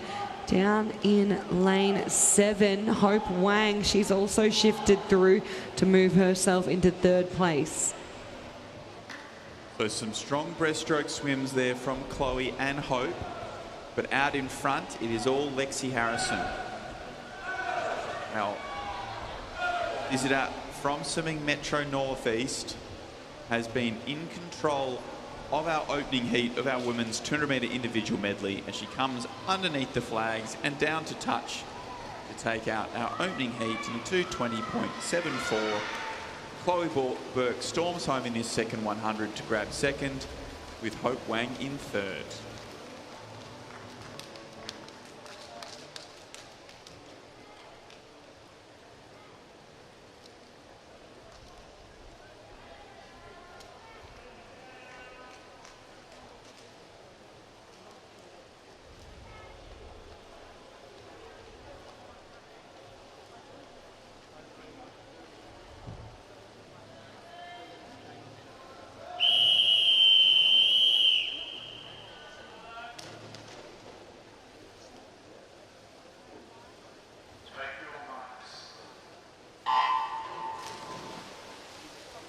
And it's heat number 2 off and racing. We've had a few withdrawals over the last heat and this heat, so it really opens up the final for tonight. Some of those faster qualifiers opting not to race here this morning. So it really does let those competitors in the outside lanes who weren't necessarily ranked as high really try and make that final. Isabella Boyd, 28.88, she goes through first, and it's Manar in lane 7, 30.26 as we head down to backstroke. Yeah, it is quite a challenging day for our women today. If you are a middle distance swimmer, you've got the 200 butterfly, the 200 freestyle, and the 200 medley. And if you wanted to throw in a few more events, just because there's also 50 breaststroke and 50 backstroke. So if those are your main races, if you're a backstroker, for these IM races and things like that, there is that opportunity for you to do multiple events today. So when it becomes now just after lunchtime, a lot of these swimmers will be looking, if they've already made finals tonight, to maybe give this one a miss, and then they'll be headed home for that recovery period now. So some big opportunities for a few of our outsiders to certainly step up and have a chance of making an A final for tonight. Particularly on day number 3, we know that some athletes have really packed their schedule over the last 2 days. With it only being a 3-day meet, they can definitely tend to get a little bit tired. Isabella Boyd, 1:45.04. She's got a very, very comfortable lead here over the field. But having a wonderful race in lane number 8 is Riley Cardo.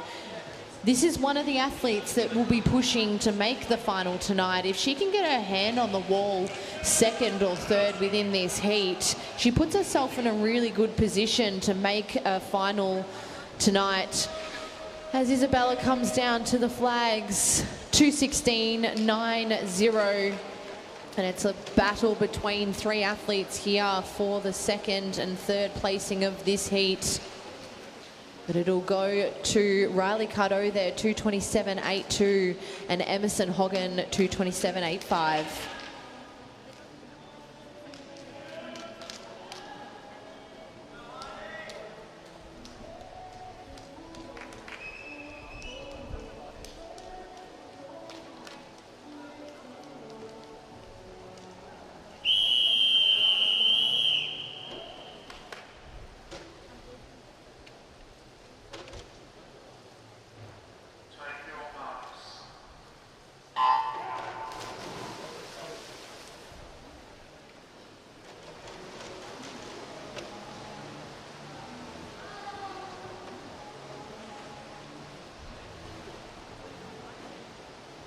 underway here with the third heat of 6 in our 200 IM, and looking like around that 2:27 mark to get into this final currently. But we do finally have a full field of athletes contesting the third heat here, so we'll see what these girls can do. It'll be Heidi Schumacher who leads us out in a 29.38 ahead of Madison McKenna 31.00, with Grace Doby sitting in that third place 31.43.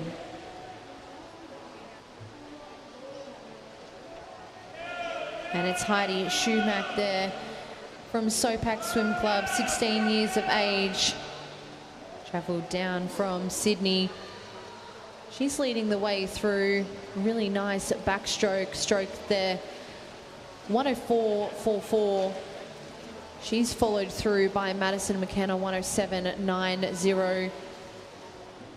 Now we know Grace Doby sitting there in fourth is a really good breaststroker, so she'll try and really push this third 50 alongside her. We've got Madison and then Lucy Ma in lane 3, also a great breaststroker. So these girls have really pushed this 50.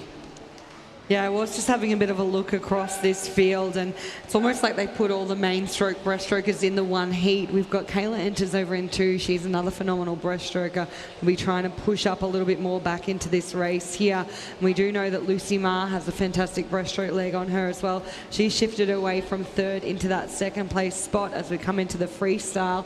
Madison McKenna has just been able to hold off Grace Doby there. They were very similar on that breaststroke split, so it's all going to be what these girls can do down this last 50, and we're really going to be keeping an eye on those times, because we could have quite a few girls around that 2:27 or faster here that sneak their way into that A final. Heidi putting together a wonderful 200 medley, 2:19.38, followed by Lucy 2:23.76, and Madison and Grace Doby, they will equal third in that heat, 2:26.04.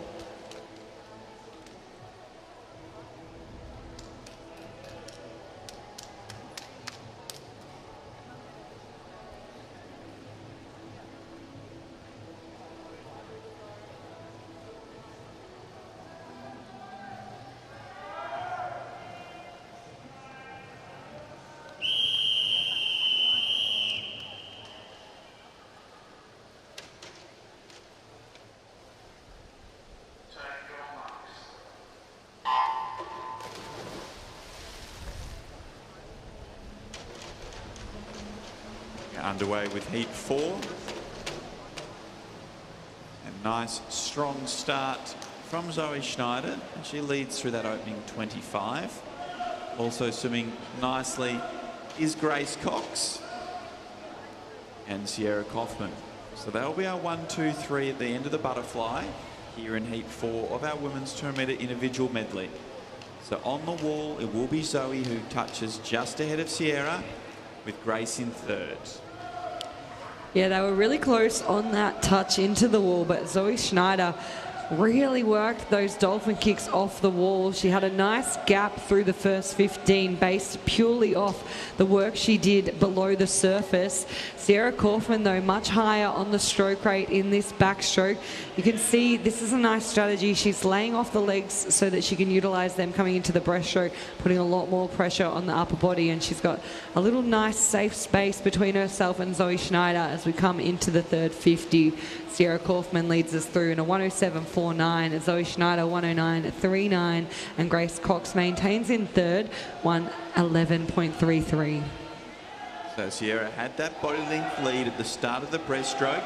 Zoe's now starting to make some ground and come back up alongside her. So those two are together at the 25 metre mark off the breaststroke, with Grace Cox still sitting in third place.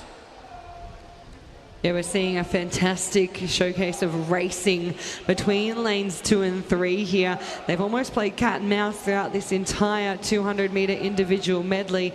We've seen once again another change in our leader, with Zoe Schneider now moving her way in front. She will turn about...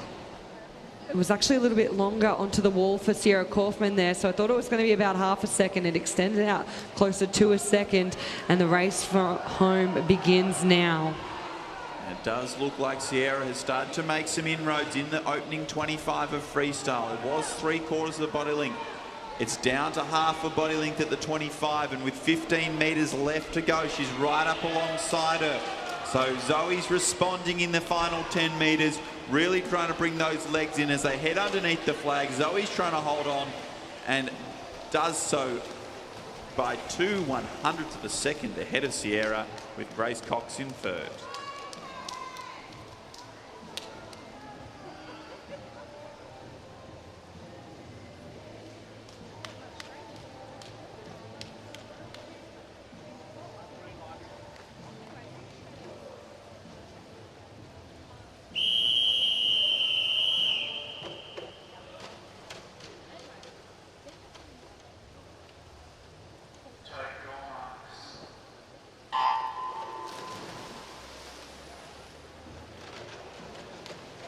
Underway with heat 5 of our women's 200-metre medley.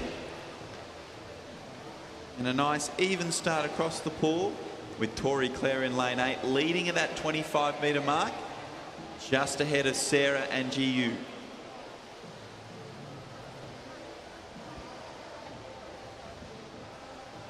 And it looks to be Tori Clare over in lane 8.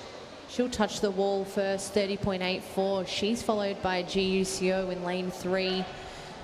And a nice underwater there from Tori. She's still leading the way ever so slightly. I think we might see a couple of lead changes within this backstroke leg. You can see a couple of the athletes really pushing this stroke. Potentially could be one of their strongest strokes over the 200 IM. And GU has now moved into the lead, with Sarah Pravilli going along with her. So those two are 1-2 as we head towards our backstroke to breaststroke turn, and Sarah looking to take over the lead. So moving from third place into first place through that backstroke leg. Also making a good move was Raina Schneiders, who's caught up some ground in that backstroke leg as we head into our breaststroke, and 15 metres into the breaststroke leg. It is still Sarah who continues to hold that slight lead over GU, with Lily Chan now making a move into third place.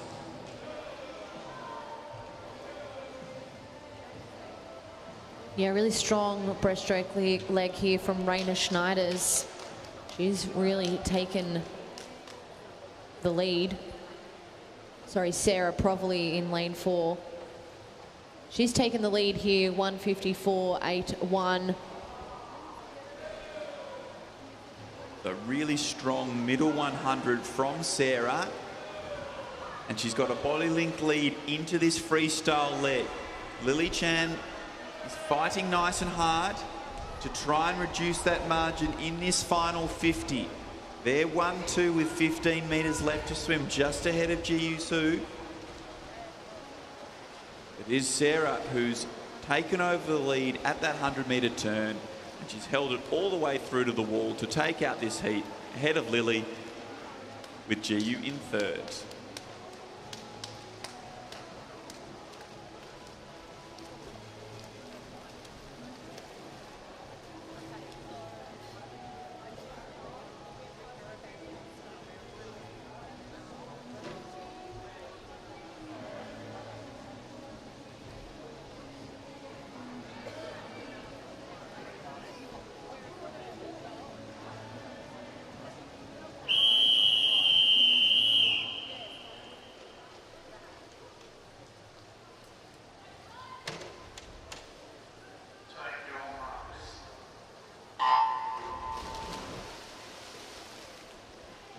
Well, it's our 6th and final heat of our women's 200-metre individual medley.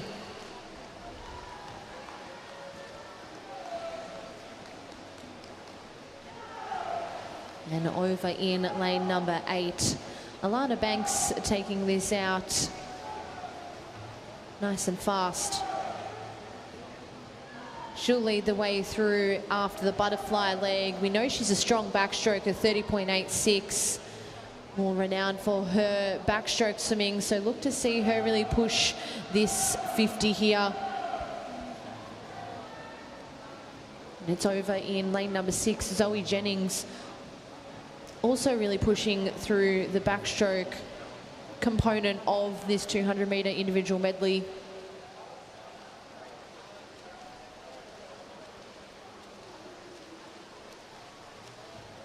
We head down to the 100-metre halfway mark, and it's Alana Banks, 1:06.33. She's followed through by Zoe Jennings, 1:10.18. Alana comfortably leading through this 200-metre individual medley. And coming off that wall really strong was Salia White in lane 4. She's completely closed that gap. She touched 2 seconds behind Zoe there. She's now leading through second, as well as Ruby and Sophia. And Sophia, beaten in lane 2, is having the best of 200s here, but it's Alana Banks who's really pushing this 200 IM. She's led dominantly from start to finish.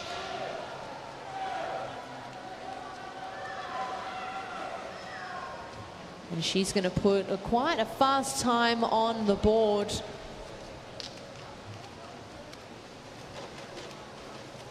What a great swim here from Alana. It'll be 2:22.30. She touches there, and after great breaststroke legs from Sophia and Salia, Sophia ends up touching second, 2:33.73, and Salia there, 2:34.45.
And we're off into our next event. It's event 60, the men's 400-metre individual medley.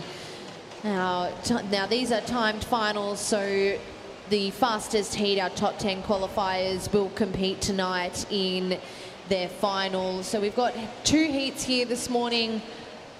They're all trying to put some good times on the board, knowing that this is their one and only chance to put together a great 400-metre IM. Yeah, we did have a little bit of a reseed, so some of the lanes have been shuffled around to ensure that everyone gets an opportunity to really race this one, because as Sean said, this is the only opportunity these guys are going to have, as our top 10 will be racing later on today. But that doesn't mean that these swimmers can't finish within that top 10. Whatever times that are set this morning are compared to the ones later on today. And we do know top 10 place getters get points, all valuable points for each club. And you can even score a medalist out of the heats. You just never know. So we'll watch these boys and see how they go. It will be Elson Lee who leads us through at the 100-metre turn, ahead of Callum Rosetto, with Kaisei Kojima in third. There's some really comfortable looking 100-metre flies there from the boys in the middle of the pool. Elson Lee and Callum Rosetto. They're just settling into this 400 individual medley. Some different race tactics here. We tend to see athletes really build through their first 50 of the stroke. So for backstroke here, they'll be building through and hitting the wall to try and really push the second 50 of their 100 metre of the stroke. And doing that nicely over in lane 9 is Soren Wells. He's really pushing this 100-metre backstroke, as well as Callum Rosetto. So really using the strengths of their strokes. We all know that out of all the 4 strokes, you're obviously going to have a weaker stroke. So really using your strong ones to your advantage when you can is a really great way to put together a nice 400 IM. Callum goes through there 2:16.23, and Soren Wells touching second 2:17.39. Nice little battle here between these boys. Yeah, quite interesting this race, though. Very spread out across the pool. Our leader in Callum, he's swimming out of lane 5, so that's what we expect to see usually, the middle lanes. But then Soren Wells down in lane 9, and then over on the other side of the pool in lane 0, Han Tang Wang is swimming really well also. So there's quite the spread across. We're seeing a few of our breaststrokers start to pick up the pace here. 2 laps of breaststroke means twice the opportunities to catch up, and it can be a big deficit that can be made up in this breaststroke, as Callum Rosetto is really trying to hold off about 4 swimmers at this point. Yeah, he had a wonderful backstroke leg, and it's always difficult when you know your breaststroke may not be as strong and that you may have some athletes really chasing you down, and when you're out ahead like that, you cannot see them behind you. So he's done a wonderful job to hold on to his lead throughout this breaststroke leg. As you can see, Tom Urquhart in lane 7, he's obviously a great breaststroker. He's come through, as well as Elson Lee. So we've had a couple of lead changes throughout that breaststroke, but it really is Callum Rosetto pushing out in front.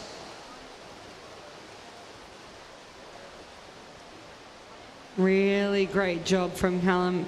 He's still maintaining this lead through the freestyle. He did manage to hold away some fast approaching swimmers through that last 100, but he's put the foot down once again and really lifted here. He's got 50 metres left to swim. Elson Lee holds on to second place with Tom Urquhart in third. Han Tang Wang, we know he is a strong freestyler. We'll see if he's got anything left in the tank to come home on this final 50.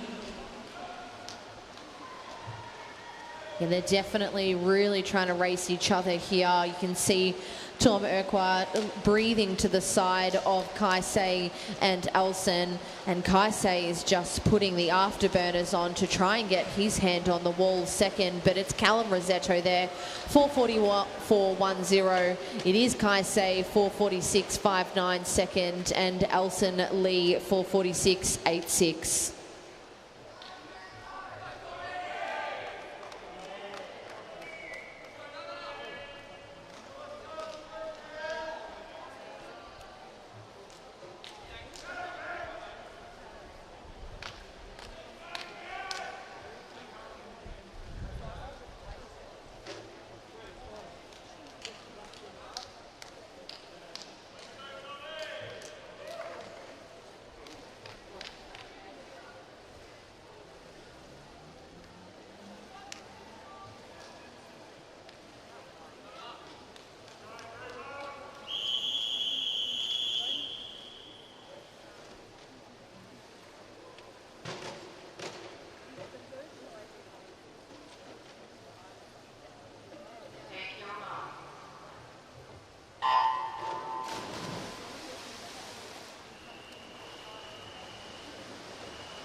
So heat 3 of our time final of our men's 400-metre individual medley in the water. Making their way through this opening 50. A really strong start from Tommy Lane, swimming in lane 0.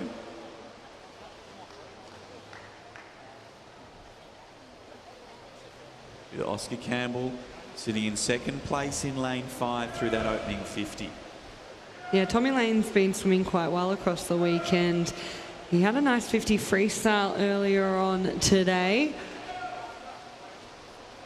Looking quite relaxed through this butterfly, which is great to see in a 400 IM, breathing every stroke, making sure he's getting plenty of oxygen into his lungs and through to his muscles. He'll turn in first in a 100.27, ahead of Oscar Campbell, 102.67, and then it will be Nicholas in lane 7, 104.01 in third. I did see Tommy Lane take a big look on his turn from butterfly into backstroke just to see where the others were. And Oscar Campbell has come right up alongside him 25 metres into this backstroke leg, with Samuel Mills in the centre of the pool also starting to make some ground. So it is still Tommy Lane who has a slight lead over Oscar Campbell as they head underneath the flags and onto that wall through the first 50 of backstroke. So Oscar made up 2.5 seconds from Tommy Lane. As we work our way into the second 50 of backstroke, Samuel Mills has moved right up alongside, and also swimming really strongly down in lane 9 is Ben Merrilees. So Ben has now moved within half a body length of our new leader, being Oscar Campbell. Tommy Lane sitting in third place. Harry Gallagher starting to make a move in this second 50 of backstroke as well, as Samuel Mills continues to make some ground in the centre of the pool. So it has tightened up through the backstroke leg as we now move into our breaststroke. And this will be really the determining factor in this 400 IM, I think, across this field. We're going to see a few of these middle-laned athletes really showcase how they have those faster qualifying times here. Samuel Mills went through in fourth, and he's now in the lead. Continuing to surge through this breaststroke. The outside lanes still doing a good job to hold on between Tommy Lane and Ben Merrilees. So we saw Samuel trying to put the pressure on in that backstroke to give himself the best chance to use this strong breaststroke that he has. He's doing just that.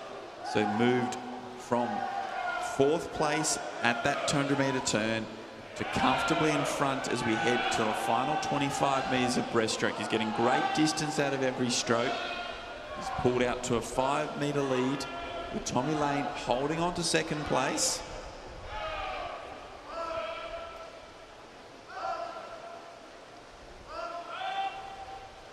As we head down to that breaststroke to freestyle turn, it is still Samuel Mills who will lead us through.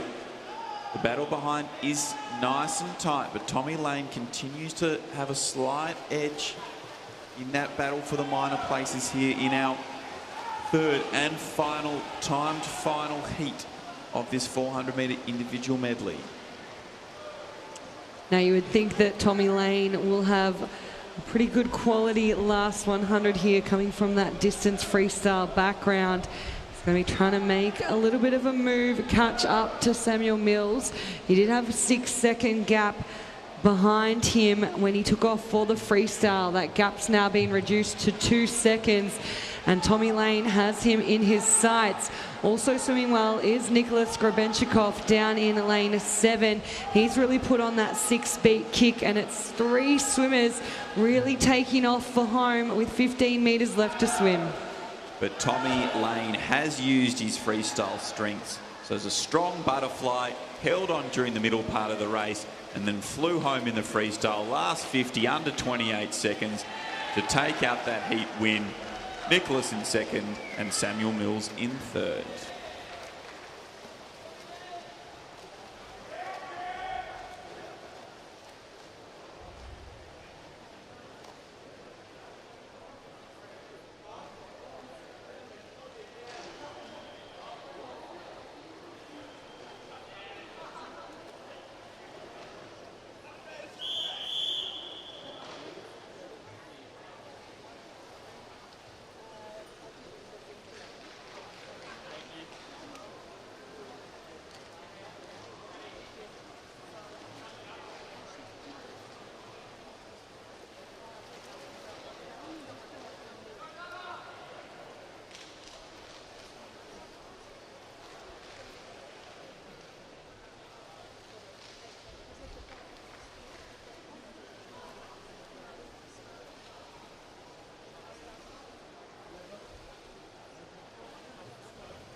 And we are off and racing with the event 61 women's 50 metre backstroke.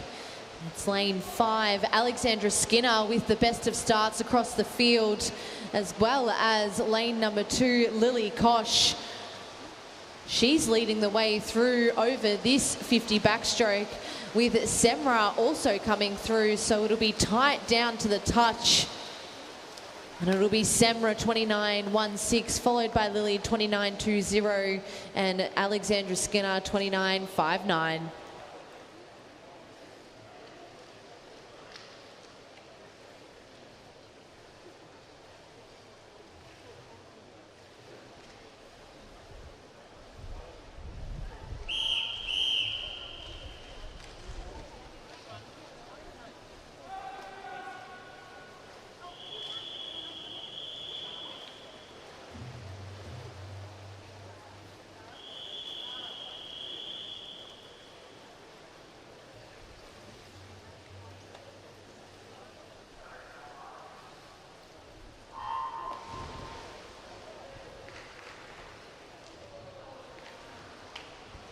Underway with our second heat of 8. Lane 4, Alyssa Burgess. Super smooth through that transition into her stroke off the underwater. Half a body length lead on this field at the 35, not slowing down anytime soon. Close second between Madison McKenna and Jessica Wilson. They're stroke for stroke under the flags. We'll wait to see who gets the touch between them, but it will be Alyssa who takes this one out in a 29.25. Getting the touch was Madison McKenna in second, 30.28 ahead of Jessica Wilson, 30.63.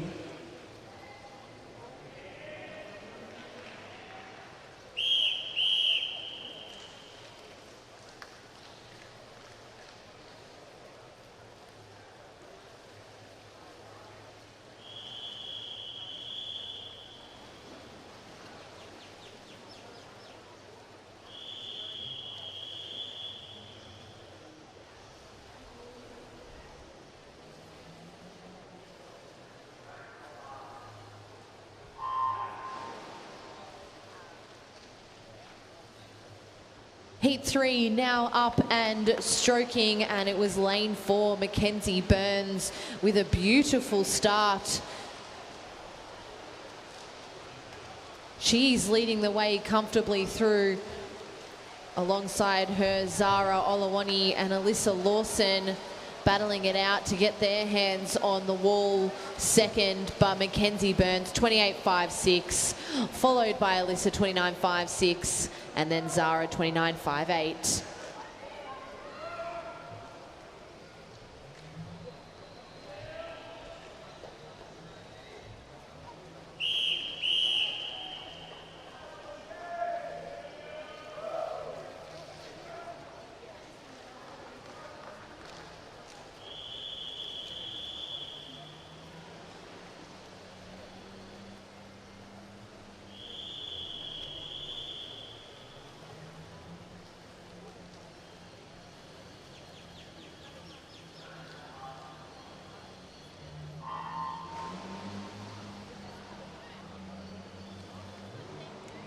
Quick times from the third heat. Let's see what these girls in heat 4 can do.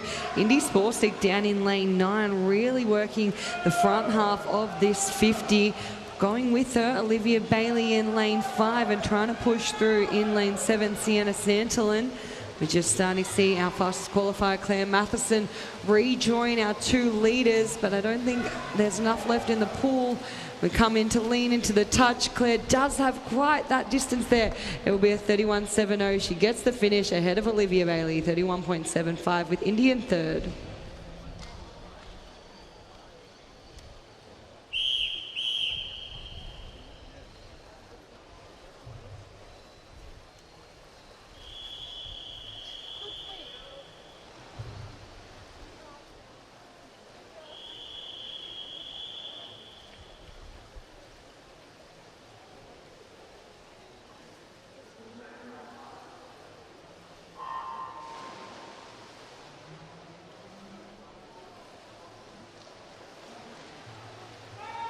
And it's heat number 5, often swimming, opting to stay underwater there was lane 5, Grace Richards. That's worked for her because she is out leading the way through.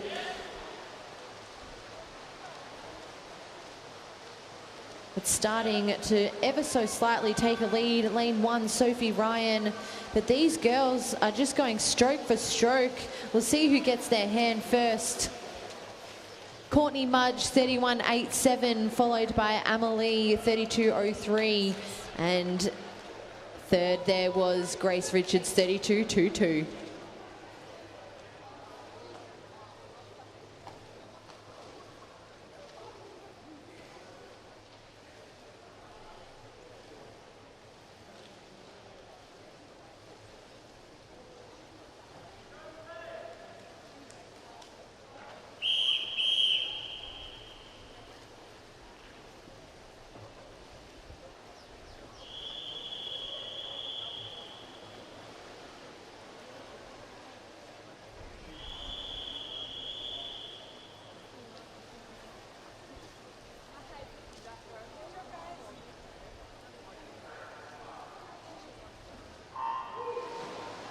We have an infraction report for event 60, heat 2, lane 1.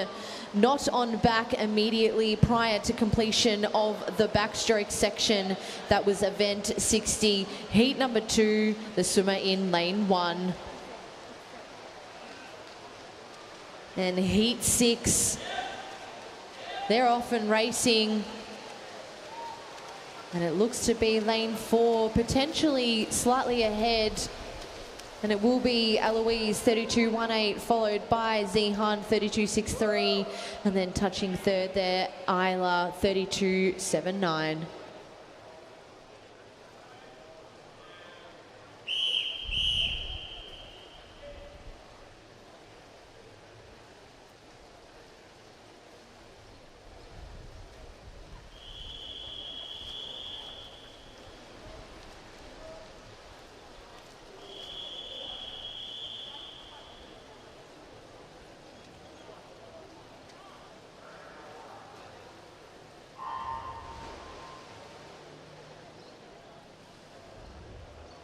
Seventh heat underway now, and lane 5 getting away well, Eloise Ravensdale. Alongside her, Yaralan Wang and Alabas. Those three just slightly ahead of the girls on the far side of the pool. They're going to hold on to that lead with 10 metres left to swim.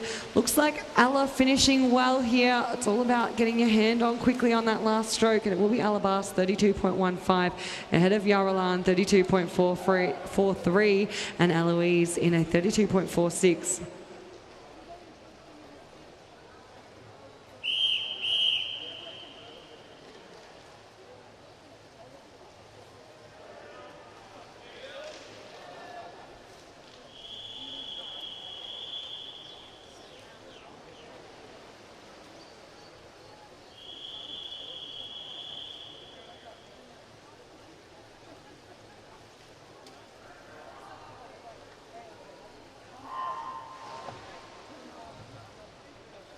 Our final heat here off and racing. It's heat number 8 of our women's 50-metre backstroke. And it looks to be Amelia Leo in lane number 3, who is taking out this first half of the race. Really up and stroking fast. A real dominant display here of a 50 backstroke. So she will take out this final heat in a time of 32.08, followed by Eve, 33.05, and then Grace Cofield, 33.73.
been a great morning so far of action for day 3 of our 2026 Mattioli Victorian Open Long Course Championships.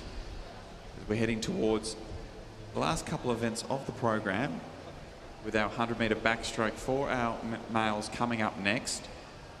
But I'm really looking forward to seeing this 100 backstroke, but also the finals that we've got on for tonight. Yeah, it's certainly shaping up to be an incredible night 3 of racing. We've had some really fast swims across the last 2 evenings. We've seen a couple of our Victorian Open records be broken, including some all-comers records, so the fastest times ever swum that we've seen in this pool, which has just been phenomenal. And including our heat swims have been really high level and a high standard across the meet to try and make some finals, and we look forward to seeing a few more of them to go this morning.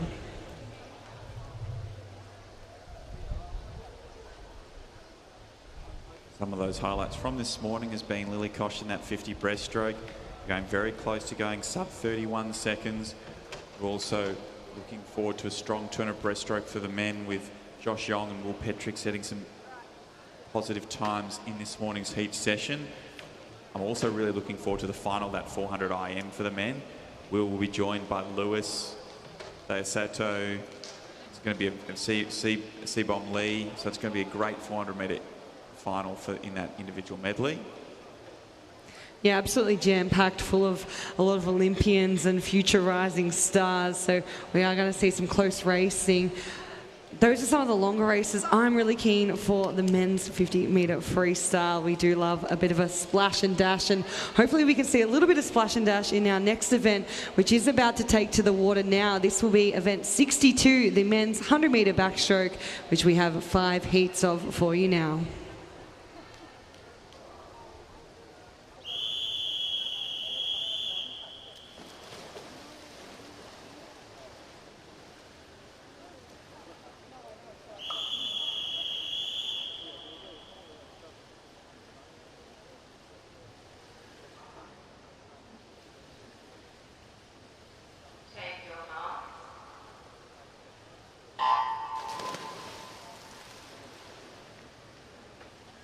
So heat 1 underway in this 100 backstroke.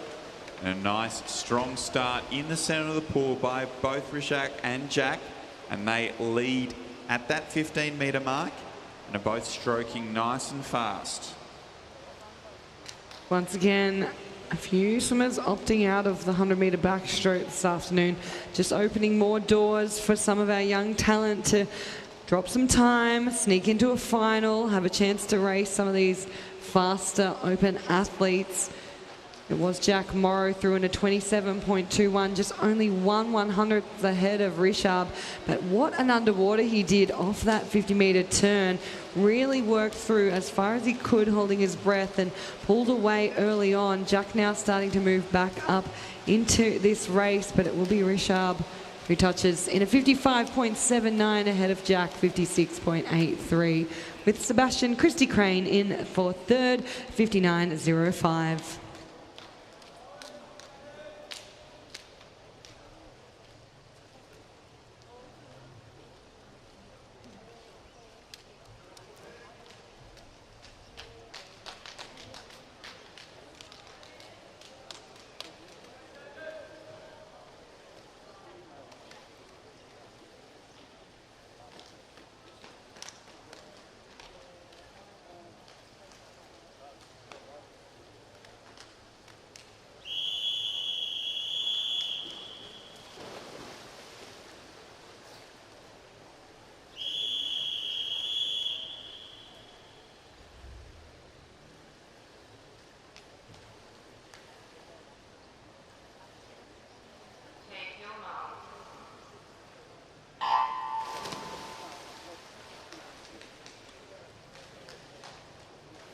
And it's heat number 2 in the water with us. The middle lanes, unsurprising, they're upstroking extremely fast. Middle of the pool there, Riku Matsuyama. He's really taking out the first 50. Alongside him, Stuart Swinburne. Both visitors, one from New South Wales and one from Japan. Beautiful underwaters from both athletes there. In fact, I think Stewart's was just that better. He's now leading the way through, but they are really stroke for stroke. Yeah, Stuart Swinburne put together a brilliant 200-metre backstroke, and we're just seeing that showcase of having the back-end speed. He really worked off the wall to pull up, going from behind to in front, but now they are just going to hit the wall almost identically. In fact, there's 1/100th that will separate Stuart and Riku on the finish there, with Stuart getting the better of the touches, 55.30 ahead of 55.31, with Owen Williams-Polly touching for third.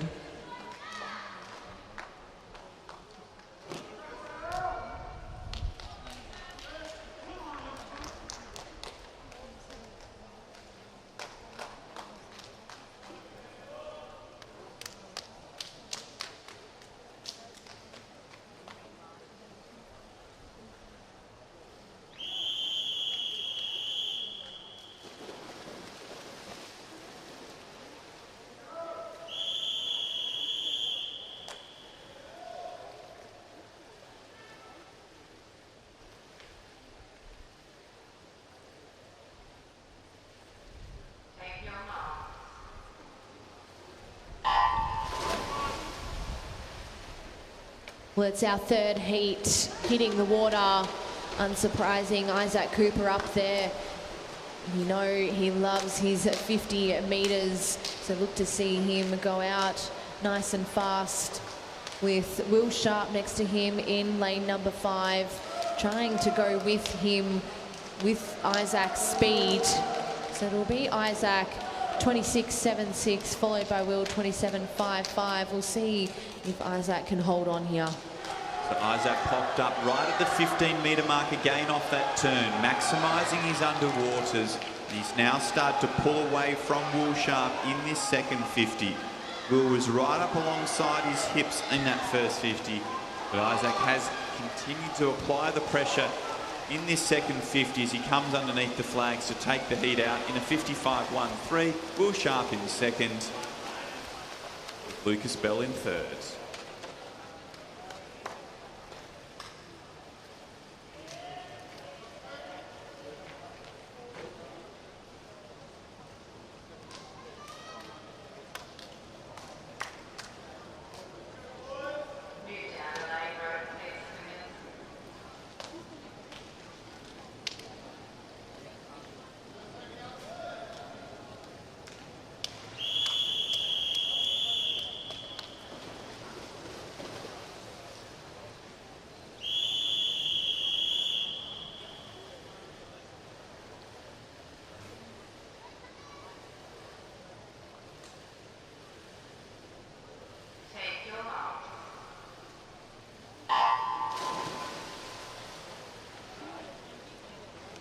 Underwater with our fourth heat of the men's 100-metre backstroke. Some quick times going in from our leaders for tonight's final.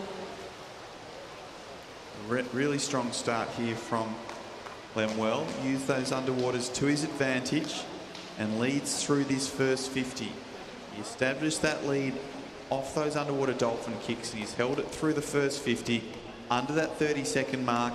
Joining him there is Thomas and Joshua. So we had 3 under 30 seconds in that opening 50 here in Heat 4. Once again, Lemuel holding on to that underwater nicely, but really pushing through down this second 50 is Thomas Smith in lane 3. He also was good on the dolphin kicks and came up alongside Liam and Lemuel, and he has just continued to surge throughout this second lap.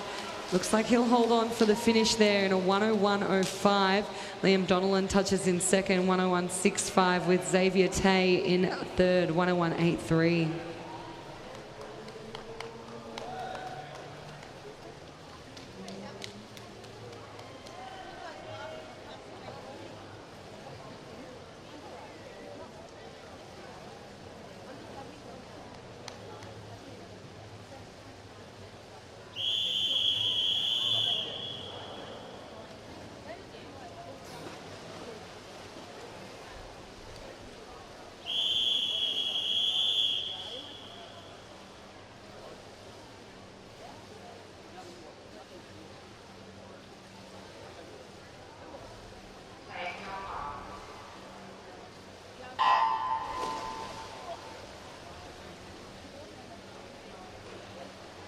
It is now our fifth and final heat of the men's 100-metre backstroke. Just the three swimmers across the field in this one. Lucas Kay, Alfred Hahn and Angus Yule all come in at a 102 mid. We'll see what they can do this morning. We have seen some fast heat swims. They're going out relatively the same speed, so everyone's sitting nice and close together. We're certainly going to have quite the race as we hit the wall at the 50-metre turn. It will be Lucas Kay. He's 1/10 of a second ahead, I should say, of Alfred Hahn, with Angus Yule not far behind. Yeah, three athletes in the water here, pretty much stroke for stroke. As Alfred tries to make his move, Angus is sticking with him. They're just ever so slightly ahead of Lucas. So it's a really great battle for this last heat. Quite literally stroke for stroke. So we'll see who gets the better of the touch. And it'll be Angus 103.28, followed by Alfred 103.37, and Lucas rounding out there 104.99.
Underway in our heat 1 of 1 for our multi-class 200-metre freestyle. Another event we've seen reseeded today due to day 3. Such big programs across the field. Already early on in this race, really seeing that inverted V shape throughout this heat of 200-metre freestylers. Benjamin Wills will go through in first, 30.06, ahead of Nicholas Layton, 30.14, and then Lockie Bellion, 30.42. As these athletes do know that they will be progressing to the final tonight, some of them might be holding a little bit in reserve, but it's good to see that a number of them are attacking this opening 100 to give themselves 2 opportunities to race this 200 freestyle today and post some strong times. So it is Nicholas Layton and Benjamin Wills who are going to be our leaders through this first 100, with Lockie Bellion sitting in 3rd place. Yeah, Nicholas Layton just looking really cruisy and relaxed in this heat of 200 frees. Benjamin Wills, who's got that higher stroke rate, looks to be working just that little bit harder. Doing really well is Lockie Bellion. He's got a full-on 6-metre kick going here. So make our way towards this 150-metre turn. So Nick Layton did have the fastest entry time by a substantial amount here. So it's no surprise to see that he looked fairly comfortable through that opening 150 metres. Now he's starting to bring those legs in this final 50 as he works towards the wall. Definitely increased his tempo. So we're obviously going to see tonight him have a good crack a little bit earlier in the race, but he's definitely showing some speed in this final 50, and he's flown home in a 28.6 on that last 50. With Benjamin Wills going to be second into the wall here in our heat of men's 200-metre freestyle multi-class, closely followed in by Lockie Bellion, Cooper Harrington and Eli Kerr. So we've got 4 athletes remaining in this heat. It's always a great opportunity to put together a really solid heat swim, especially when you're getting to those higher level events. You want to be able to perform both in the morning and the evening sessions. That ability to back up is going to come in handy. So this is a great opportunity for our multi-class swimmers to practice that and be able to swim quickly in both sessions. As we watch Samuel Turner finish in a 2:55.22 with James Shield coming in after him, 2:57.63. And then 10 metres left to go for Jonty Joseph Howland down in lane 9, one of our visiting athletes. He's had a great meet of lots of personal bests, and he'll touch in a 3:13.07.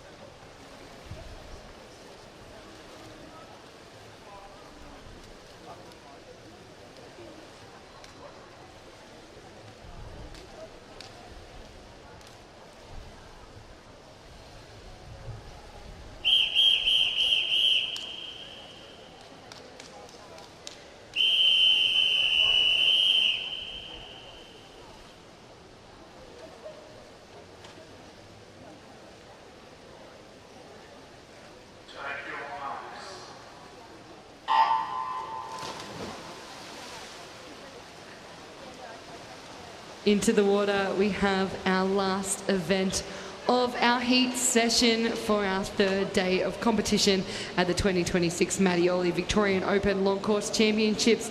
This is event 64, the women's 200 metre freestyle multi-class. We have 2 heats in this one. In the water, heat 1 leading us through lane 4, Ava Dennis. She's going to turn with already a body length lead ahead of the field, goes through in a 32.05. It'll be Lily Fox Mason in second, 34.89, with Evie Lee not too far behind, turning in a 35.41.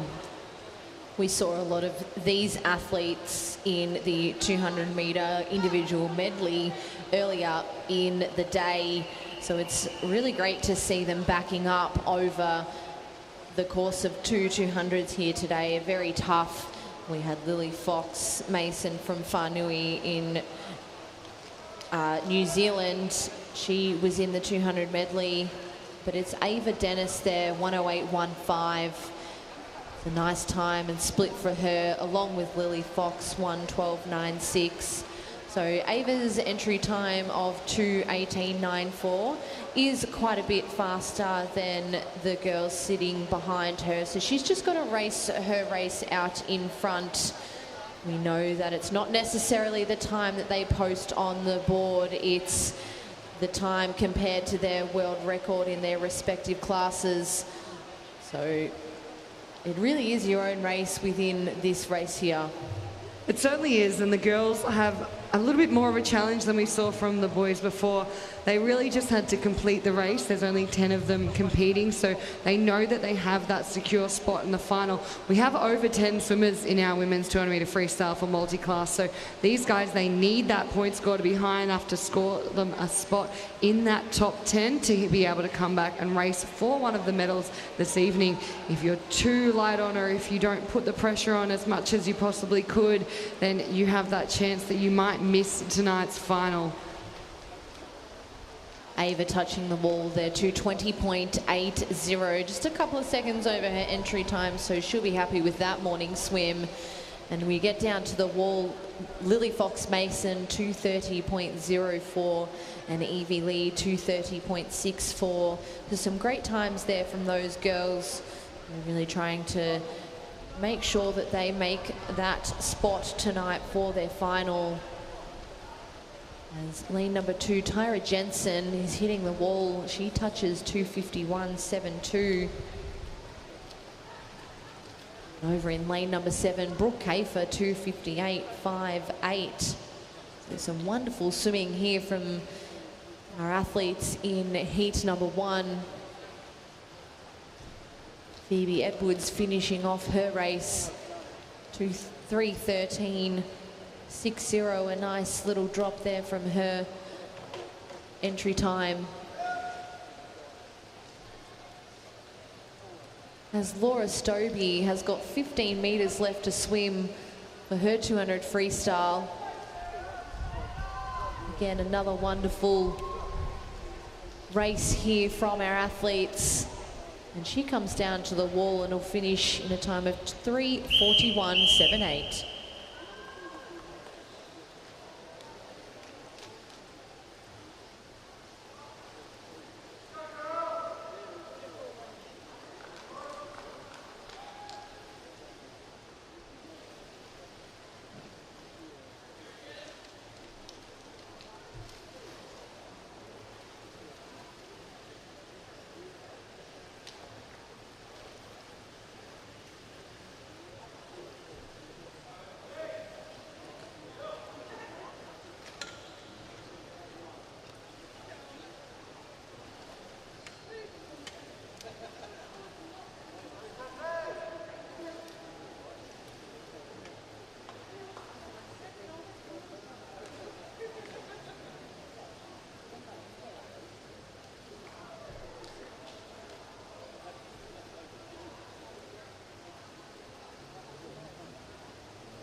So underway in our final heat of this morning's session. Heat 2 of our women's 200 freestyle multi-class. And no surprise to see Sarah Howe off to a nice strong start. We've seen her putting together some really strong swims in her freestyle events across these championships.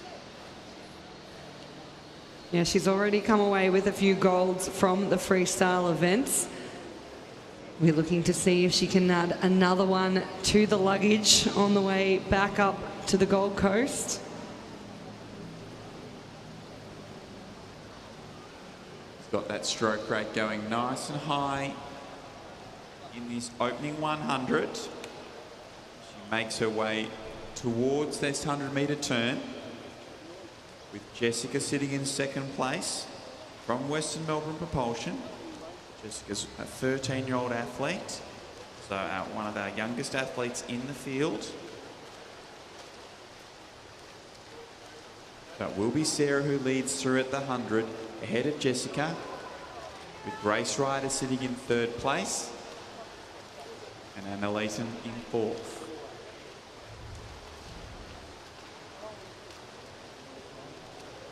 Make our way down this third 50. Sarah's maintaining that nice high stroke rate that she established in that opening 50.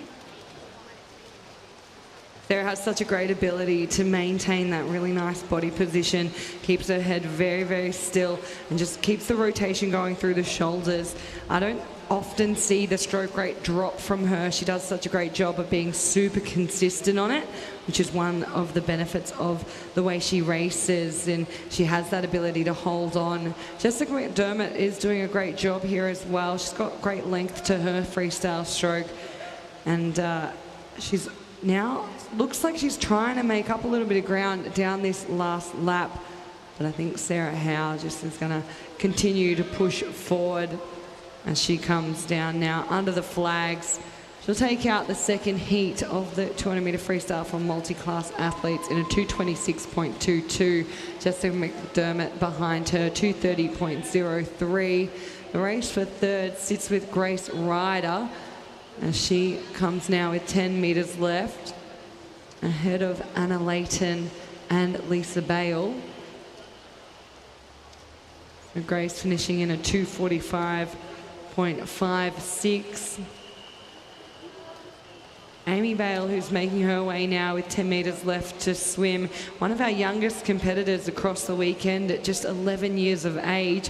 Big effort for her coming down and racing at the 2026 Mattioli Victorian Open Long Course Championships.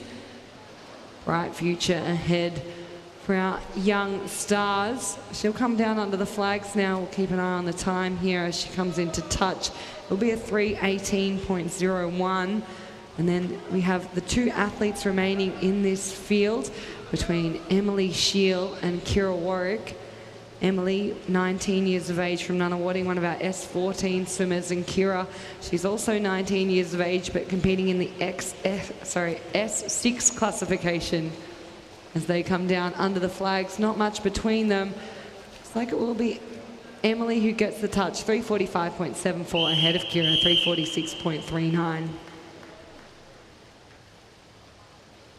That concludes the action in our final event of this morning's program.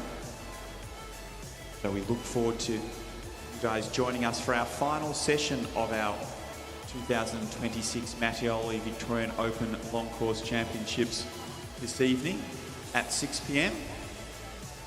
We've got a great program of events lined up, so we look forward to joining you for that final session tonight. Till then, goodbye.